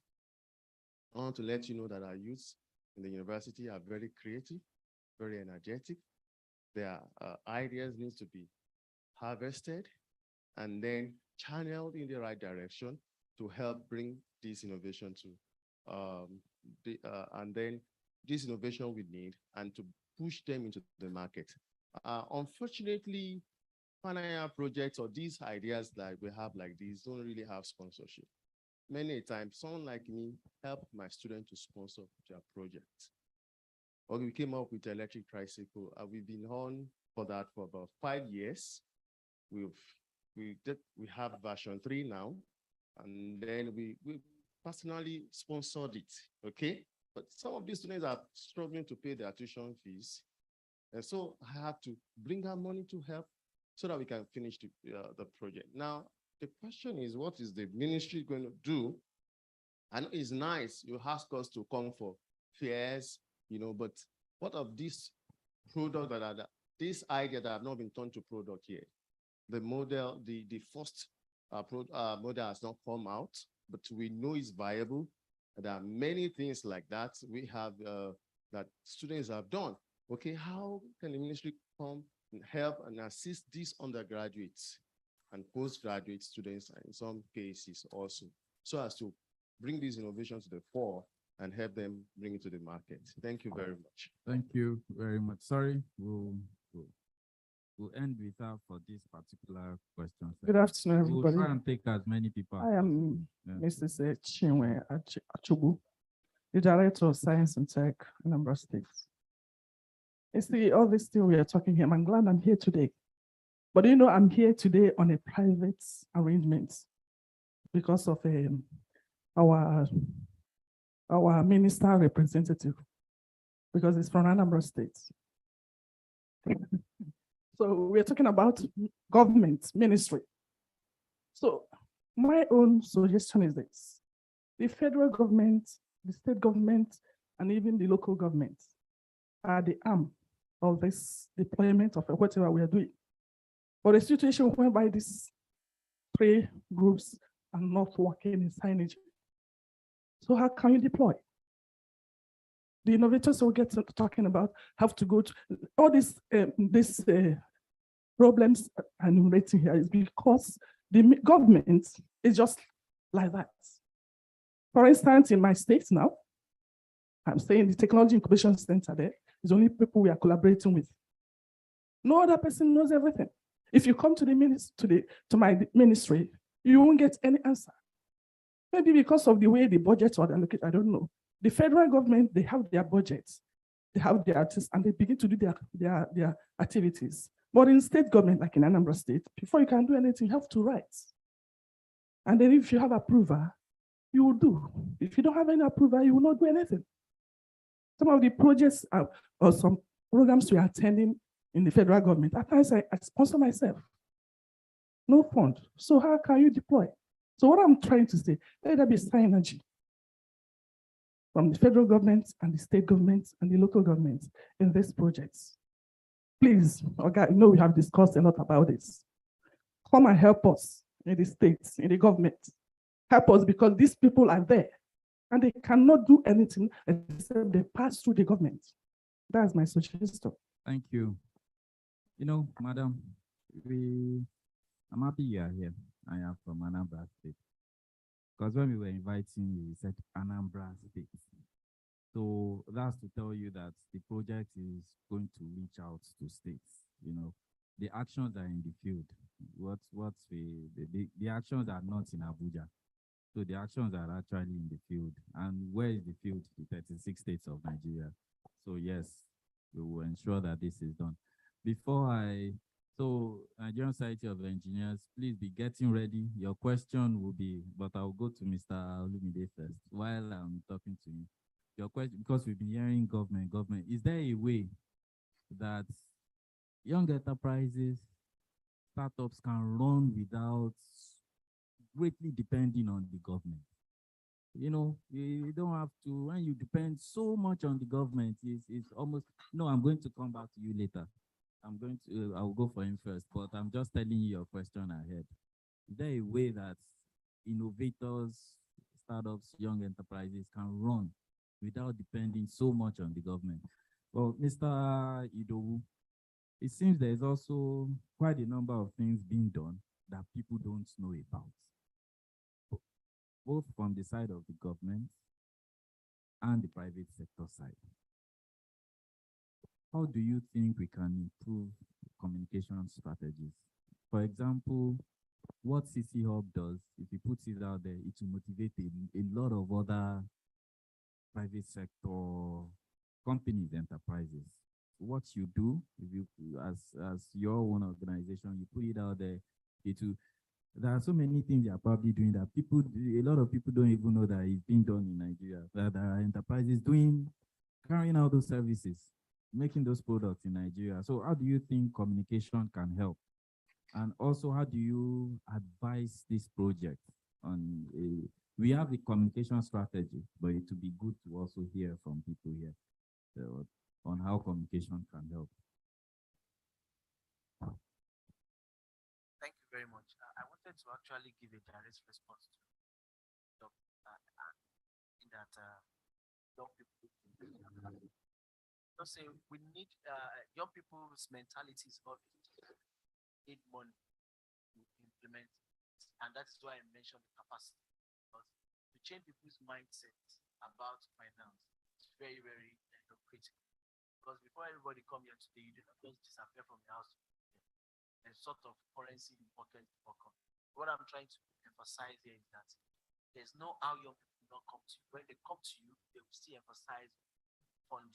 Somebody said she has money, but where to put the money to? But there are some set of people that doesn't have that. And let me now link it to the question. I know the question mommy said, what she said about the relationship with the federal, state, and the local government. And I think that's where communication to start from.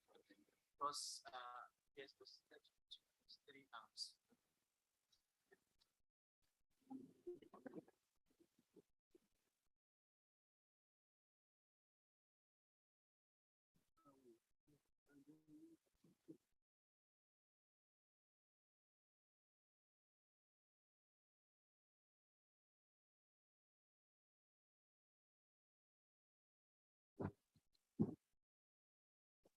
So what I'm trying to say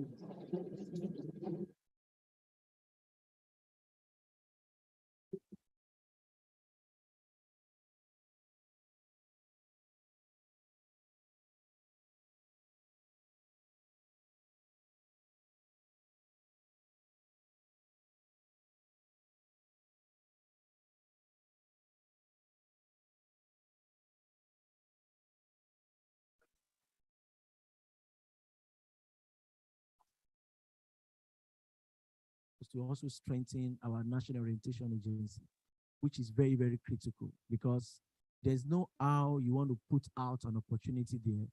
The best person to use, and I'm not talking of private sector now because I'm talking of an institution that is under the government that can actually help all these people to understand it. Minister of Youth and Sports, all the minister, all the MDAs, there's no linkage between them with any National Orientation Agency, which they always help them to actually put out those communication. And other thing again is, I don't know how it works in government when Madam talk about what is ministry doing, what is state doing, and what local government is doing. The idea is already on ground. A lot of people are coming up with initiatives. In my own space, in the environment space, climate space, we have a lot of ideas. But the problem we are facing is how do I push these ideas out? For instance, we are showcasing during last year in COP. There's something we call the green ideas. And after COP, Rockefeller Foundation reached out to us and said, you were presenting a project. It was an side event. I don't even know. Can we get these two guys to come? And to be very sincere, let me tell you, two of them, they've never traveled out of their country before. And they were doing something fantastical in Kenya and Malawi. But with my surprise today, I think they have more money in their pocket than me. And the idea just came up in the local community. If we did not help them to communicate that idea to investors, there's no how they will see it. Key point.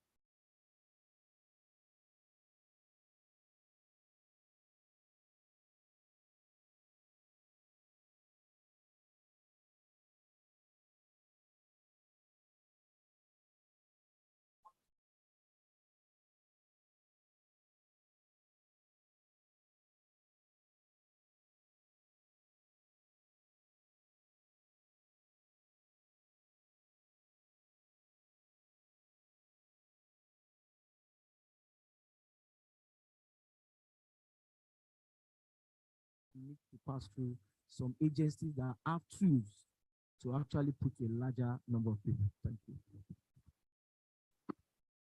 Thank you very much. So I will, Nigerian Society of Engineers, you can make it very brief. Then I will call Mr. Bosun Tijani. Then after that, we will go to the floor. Thank you. Thank you very much.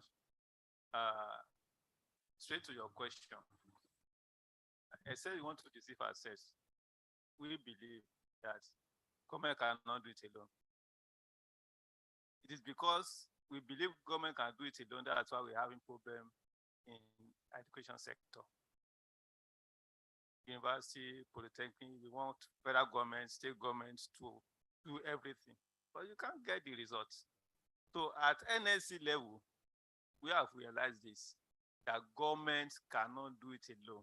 But most importantly, what we need from government is the enabling environment. Let government provide all what is required for sectors, private sectors to strive. The young people, at least from our constituency, young engineers, we have a special forum for young engineers. We call it Young Engineers Forum. And they have been active for years. They have developed so many things, innovations, year in, year out. But the society is not buoyant enough to actualize this. It's like they are being kept in the shelf, just like undergraduate students that are developed, like the professor said the other time. Go to our schools. There are so many fantastic projects done by our young graduates and over maybe they're at undergraduate level or postgraduate level, but nobody is coming to help them out to actualize it. But for now, what we are doing at the NSC level is, as I've said the other time, we have realized that government cannot do it alone. We are now looking at an alternative with the way out, reaching out to the industry. Because in the past, the companies used to visit our universities for research and development. Today, I don't think so, but we are now trying to bridge the gap. In the past, projects being done by undergraduates and postgraduates is being tapped by our research institutes. But today, nothing is happening. So all those are the areas we are looking at that we believe it is true government cannot do it alone, but they should provide an enabling environment, give all what is required so that the other third party, the private sectors and the industry and other organizations can help out. We're also reaching out in it globally, the grants. So many of our members, after developing some things, they get it actualized through grants, but it's still not enough. So we are still making effort day in, day out. Thank you.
I'll give an example.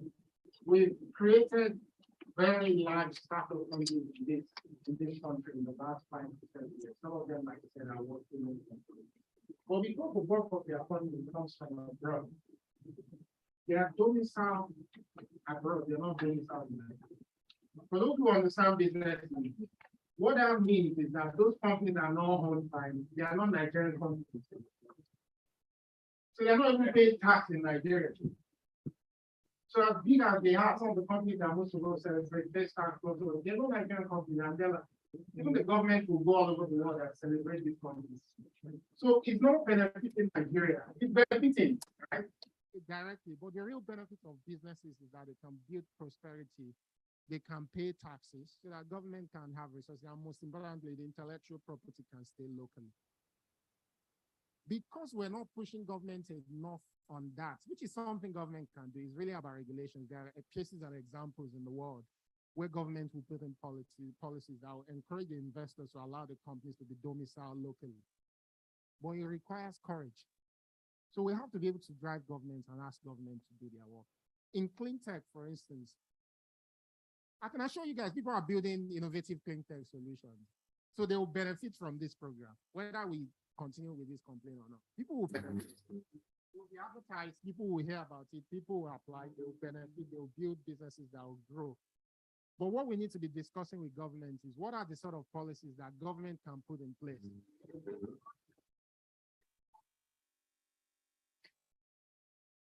It was going to take a company 10 years to scale.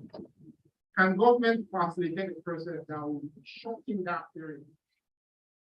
Can government patronize local innovation that are being created by our people? What role can government do or play in that scope? You know, I think it's important. It's also important when you talk about fintech. Part of the problem we're going to face with fintech is big technology. It's not like software where someone can learn coding. Think technology requires science. How do we elevate the role of our academic institutions so that they're not just forcing the students to write dissertations, but they're actually encouraging them to do academic research projects that can lead to solutions in the market? We're not talking about them. Some of the organizations are here. But how do we bring them into this sort of partnership? How do we encourage them to be more pro-market-led innovation? I think those are the kind of conversations. So when you break it down, you start to see that there are different aspects to it. What needs to be done for each aspect is different. So this is not an opportunity for us to attack ourselves or attack the ministry. The way Dr. Kuga has spoken and his passion and interest in this shows that we have someone on the other side that we can now begin to engage so that we can drive on and keep our agenda. And I think that's the way all of us need to be thinking. We can't forget the challenges, they exist. Let's not deceive ourselves, they exist. But let's start to think of solutions. Let's be proactive. You know, I don't know if it was you that was talking about foreign exchange. Those are real problems. Like we support businesses, we invest in business. Those are real problems. But you know the truth.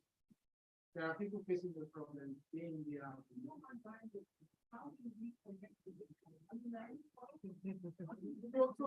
So that conversation, the way we starting is all of us creating the network and consulting them. Those who are addressing it, they don't just stay at the end of the time in a conference like this. You're here. What can we do? So let's use that as an example before they leave the whole people time. And let us create that parallel. If you find that solution, then we can now see how can we scale that.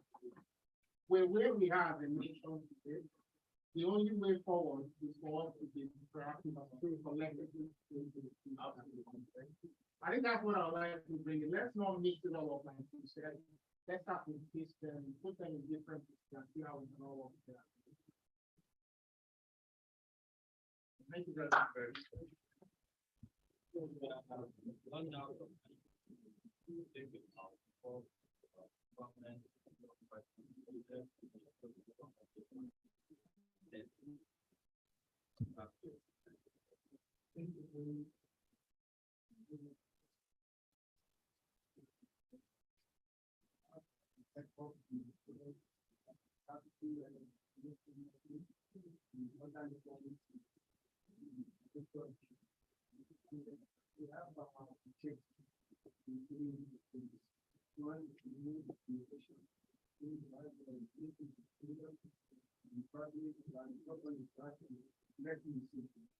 where we should place all our research work,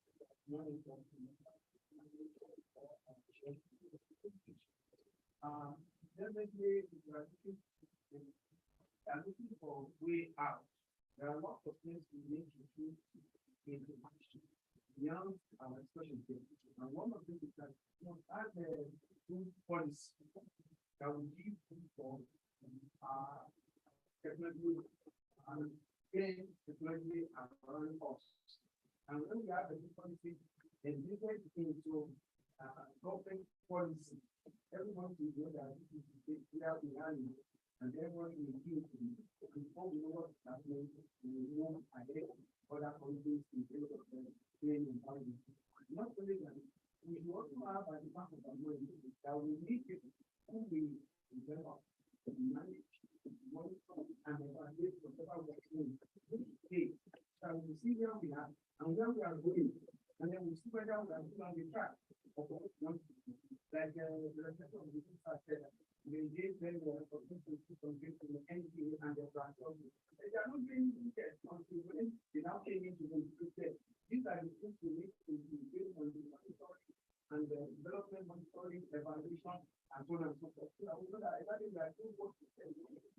And another thing we can do is to now harness all the resources we have, like human resources, financial resources, agencies that will support this environment, which will be together and share ideas so that we can now work on the same page and then see that we are doing the right thing. And then they should be what we call great awareness that okay, we are looking from green house gases emission to clean environment. So awareness must be there for everybody to participate in this new ideology of development in Nigeria that can now showcase job creation, reduction of the poverty in country, and so on and so forth. As I said yesterday, I was looking at the pension program where the government they are saying that this mercury ball has a lot of effects on our skin, our body, and the person to protect us. And they are now able to let go. So all these things are what we should look into, and that's how to clean up so that we can have a safety environment habitable to all of us. So let me have this before I go. Just a minute. 2 weeks ago, and then I saw that we gave training. 4 billion naira is going to smart education. And all these things, when you come to the academic environment, we have all these things in place. So smart education, which will enable this so that we can work together and have a good synergy on how to clean our environment from all these elements. Thank you. Thank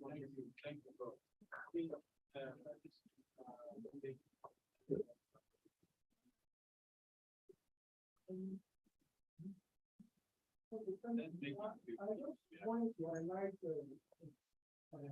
something that I think I'm missing about between technology development and factual the area of which I talked about the role of private sector in all of this funding opportunity. I'll give you an example. Many people are talking about technology that is developed. The most people like prototypes, they have developed prototypes that are not ready for the market. So there is supposed to be a transition between the prototype and the market. You have to assess market readiness, market accessibility, commercial visibility, and all of that before you can actually present the technology to the market. So there are companies in other countries, all we have is companies to be set up for this company. They identify the prototype and see them to getting to the market. The fact that we have the technology does not mean that people want to use it or they want to buy it from you. So we have to assess whether people are ready to pay for that technology, whether it is competitive, what other products like that are in the market that are doing the same thing that they are trying to offer. You need to work further on that technology to make it more competitive All of those questions are what you need to answer, you need to technology prototype to the market. You know, and you have to also look at financial viability. If you have developed a technology and you don't see the financial viability, you can't sell it to make profit, and that's where the private sector comes in. If you can't do that, then if you're not ready for the market, you still need to do a lot of work. So the fact that you have developed, I'm also an engineer, but the fact that you have developed a technology does not mean that the market will accept or even ready for the market. So sometimes you can have, or it's important that this program can integrate some of this to help transition prototypes to market ready technology impact.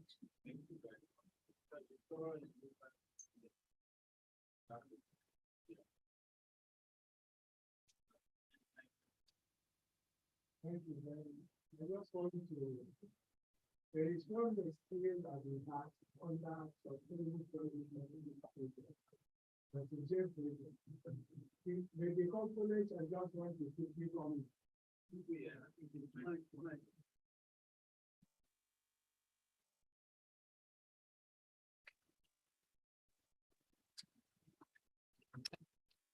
As a JEP project, sustainable food management. But the component that concerns us is developing domestic industry for cook stove. All of us are aware of Envirofit stove and Toyota, is it Toyota stove? All those stoves, we just observed that they were imported, but assembled in Nigeria. So what this project did was to build the capacity of Nigerians who were trying to make these stoves, but they were not very efficient. So the project now supported them for the past 5 years. I was surprised. At the end of the project, they were identified by some these carbon credit traders from US.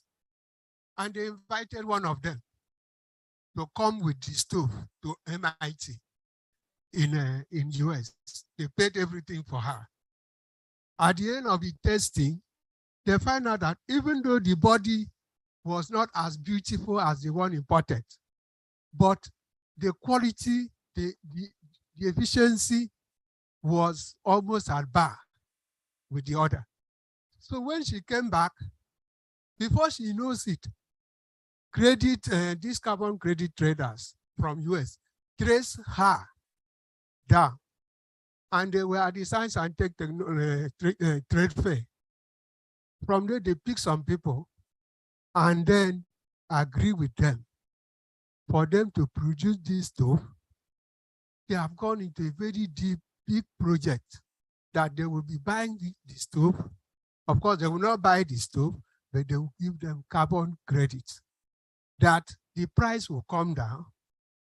They now give them targets. If you can produce, even if it is 50,000, 1 million stove a year, but that stove must get to the end user and bring all the parameters, their name, their phone number, even if it is 1 million that they will pay. Then you still collect money. They sign contracts some 15 years, some 20 years within those people that this project supported. So I am also thinking, as we are going to this clean tech, now those people, I was thinking at the end of this project, how would these people survive? Because it was these UNDP people that were giving them ability to produce up to 5,000, 10,000 in a year. But now, as that project ended, these carbon credit traders, they are now struggling to even produce any number. And they also came down, gave them some equipment, trained people that would be doing the marketing for them, free. So I want to believe that we should also think on that. It may not be immediate, but with time, all these entrepreneurs, starting with this clean tech, because all these efficient bulbs we are using, we cannot collect carbon credits because the manufacturers in China had already gotten the carbon credit. the environment stove we are buying, we cannot get carbon credit. So that was why those people came to meet the manufacturers here, because Nenu stove has never been for any carbon credit. But for the next 25 years, no other person will get carbon credit from that stove except that man from US.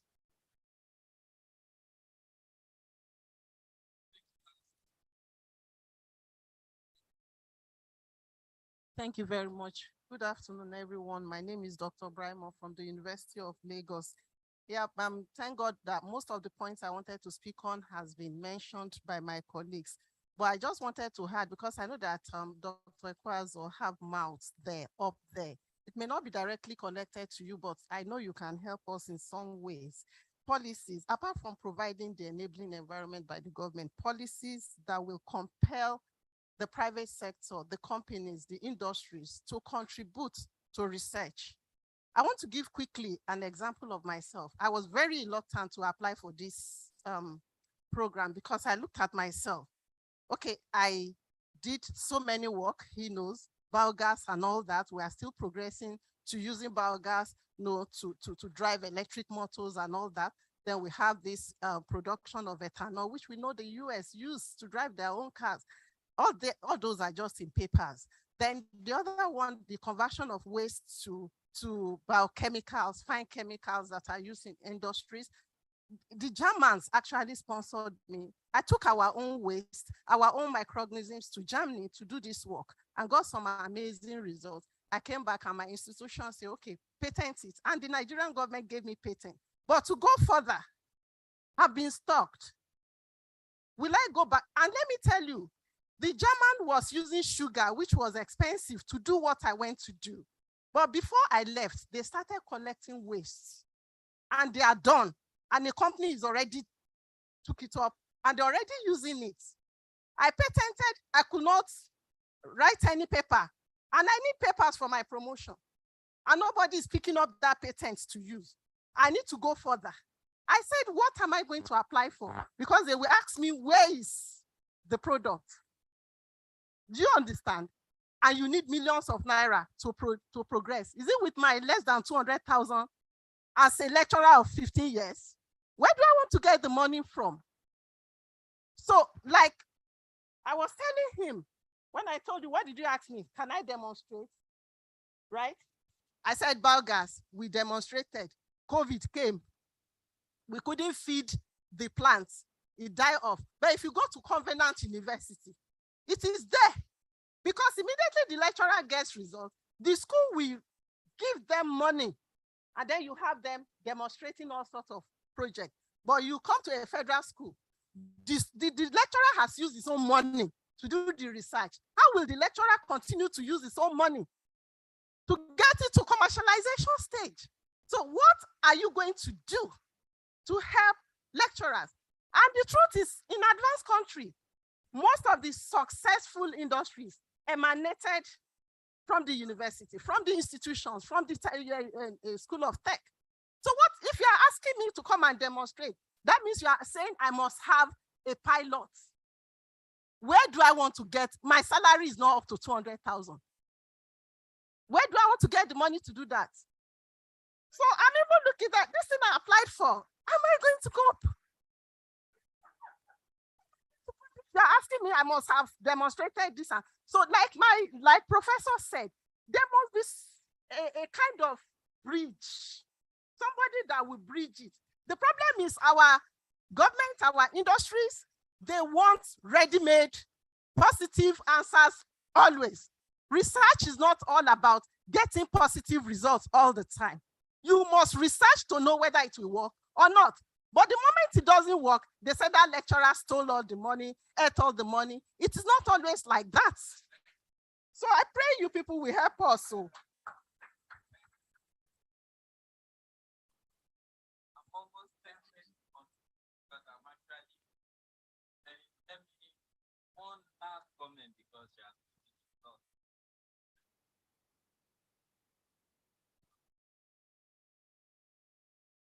Good afternoon, everyone. My name is Chisom Wanko, and I'm the desk officer for the um, Global Clean Tech Innovation Program at the Federal Ministry of Science and Technology.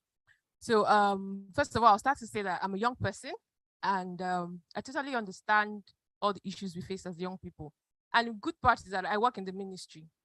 And I'll say this, what I've learned working in the ministry is that working for the government takes time. It's not a private sector. There are processes. So when we started this project, that was like 5 years ago. But today we're here because we took time and we saw it through. So what I would like to tell us is that for government, it takes time. And then we like to compare ourselves to advanced countries like America. America is 270 years old. We're barely 70. So I'm not saying we should take 270 years to get to where America is, but some of these things take time. And it's for us, the young people, to actually, I know we can, the complaint is so much. If you go to social media, you see where they say government is using the money to clear land. And you're wondering, oh, this is what is happening in all the ministries. The truth is that is not actually what is happening. There are people that are actually working, and it takes some time. So please, on behalf of the government, as a young person, I'm saying that give the government, benefit of doubt. Yes, it takes time because there are processes. And like the CEO of CC Hub said, Bosun said, he said, government is really not about money. It's about the policies. And the truth is that young people were not so interested in reading the policies. I don't know how many young people here know all the policies that Federal Ministry of Science and Technology has in terms of climate change. So the thing is, hold government by the policy. Say, you said this in your policy, just like you hold the pastors and say, oh, Jesus said this in the Bible, and they will do it. So that's what I'm just trying to say. As young people, this project is one of those projects that will work. My director has said it, and I know him. I've worked with him for 12 years, and I will tell you that it will work. Thank you very much.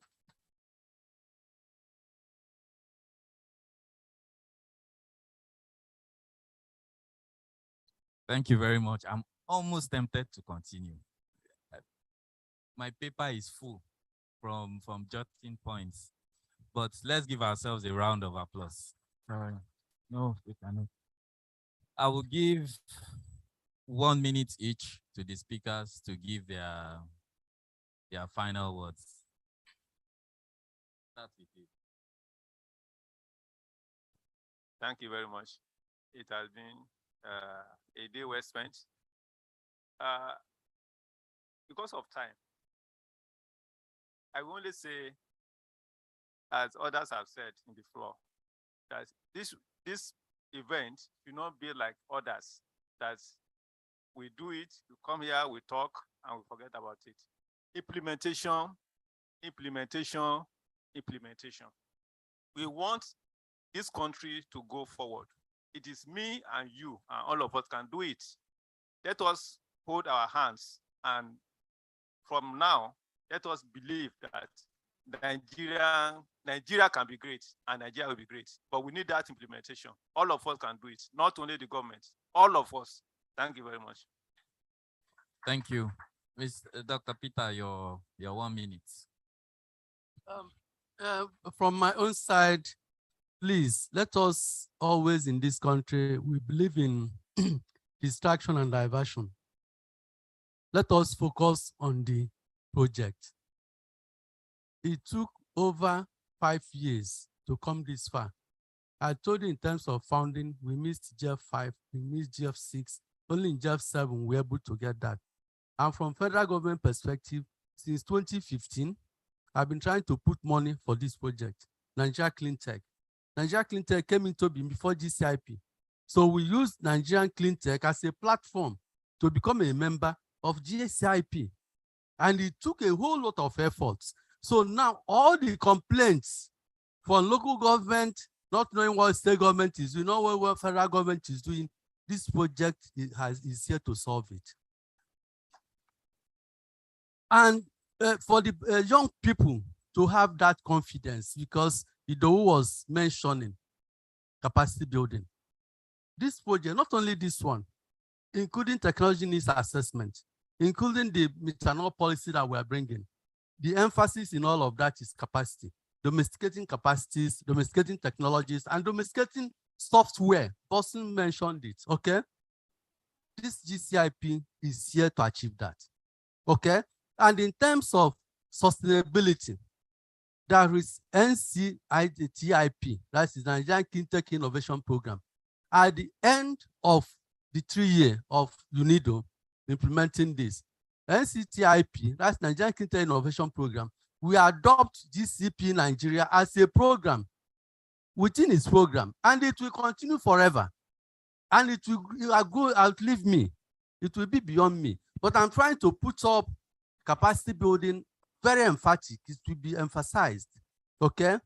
And we are also going to strengthen our communication strategy. It's very important, okay? It's very important. So I promise you all of that, and that I will do it, and I must do it. Thank you. Thank you. Mr. Edowu, 1 minute. Thank you very much, sir. I also want to emphasize on all the, you mentioned Paris agreements. And if you look at the components, we have all these actions under it. And if you look at the net zero by 2060 as well, this is something that we need to achieve. And so my plea is that as we continue, young people, let us try as much as possible. There's knowledge transfer. We need to learn. We need to understand all these processes. We need to also understand all these policies. Why I emphasize on policy was because a lot of us, we do policy advocacy, but we don't really understand how to translate it into our programs and projects. So I think it's also very important for us to start looking at all those things. And also the last thing I would say is that we need to also start looking at all those programs, projects, tech innovation that we are saying that on the local stage now, how can we bring them out so that people can know about what they are doing? Because most of them are there. Most of the time when I travel, I just see Nigerian present. I was in France one time, I saw a guy presenting. And unfortunately for me, I noticed that the guy has never been to Nigeria before. And he's bearing a typical Igbo name. So, it's very important that we showcase the ones that we have locally so that we can get it to where it's supposed to be now. Thank you very much. Thank you very much. We, as a panel, we want to use this opportunity to say thank you. Unfortunately, we are already beyond time. Trust me, I'm really tempted to continue because I've been taking a lot of notes. But what we assure you is that we will take you through the processes under this Gcip project. And we also want to tell you that you don't need to know anybody. Once you are qualified in the sectors, the request for proposals will be made like it was made. Please apply. If you're qualified, you will be selected. You do not need to know anybody. So we want to thank you. We are very happy to see you. We will go back as a team, collate all the suggestions and definitely incorporate them in. Thank you very much. Have a nice day.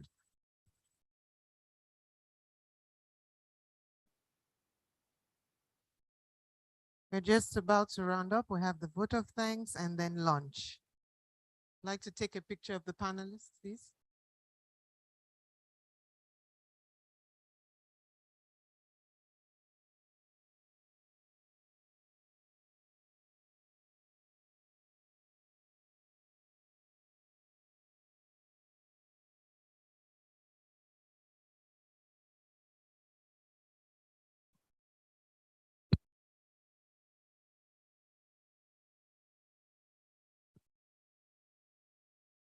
Thank you. Please give them a round of applause again.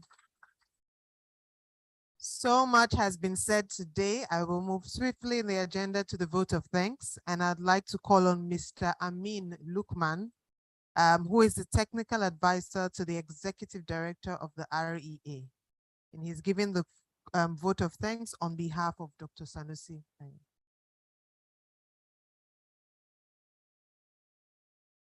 Thank you very much. All right, ladies and gentlemen, distinguished guests and eminent individuals in society, all protocols duly observed. I will be standing in for the executive director who is unavoidably absent due to a conflicting meeting. The REA extends its commendations to the entire Gcip team for organizing this event. The Rural Education Agency expresses its full support for programs of this nature that speaks to establishing a platform for early stage innovative businesses to leverage on the support of industry experts and become investment-worthy enterprises through capacity building, mentorships, and access to finance. At the REA, we leave no stone unturned in respect to contributing towards carbon emissions reductions while electrifying the higher percentage of the rural population without access to electricity by encouraging alternative sources to traditional means of electricity generation, and scouting for new and improved ways to achieve this by creating initiatives and extending a hand of partnership with like-minded organizations, which is the basis for the REA's presence here today. Ladies and gentlemen, SMEs are the engine of the economy, and we are here today to run these engines on a net zero emission. With that being said, the agency wishes to once again commend all stakeholders on board for the success of this event and reassure all stakeholders involved of the REA's continued support towards fulfilling its quota in the actualization of the core aims of the Gcip partnership. Thank you very much and do have a wonderful day. Thank you very much. And please give yourselves a round of applause. Thank you. You've all been amazing. We've had amazing conversations. Just quickly talking about implementation. If you go to this entire brochure will tell you about the program and also the program in Nigeria, just in case you want to share with others and also read through it. At the back of it, you will find some of the activities that we'll be doing up until January next year. We have the emails, and so we'll be reaching out as well as carrying everybody along. We'll be launching the accelerator program soon with the first cohort of 25 companies within the clean tech space. We would have stakeholder sessions, an investor connect event, and also the Gcip Nigeria Forum, as well as the national award ceremony. And Luca also talked about a lot more things that will come being part of the global program as well. So please keep in touch. We're doing this together. Collaboration is the key word here, please. So let's all keep in touch. Thank you again so much for coming. At this point in time, it's item 7, that's what we call it. It's time for lunch. Lunch is on the ground floor. So as you go out, just on the ground floor, you see the restaurant, and then you can have lunch there. Thank you again, everyone. Have a safe trip back home for those of you not in Lagos.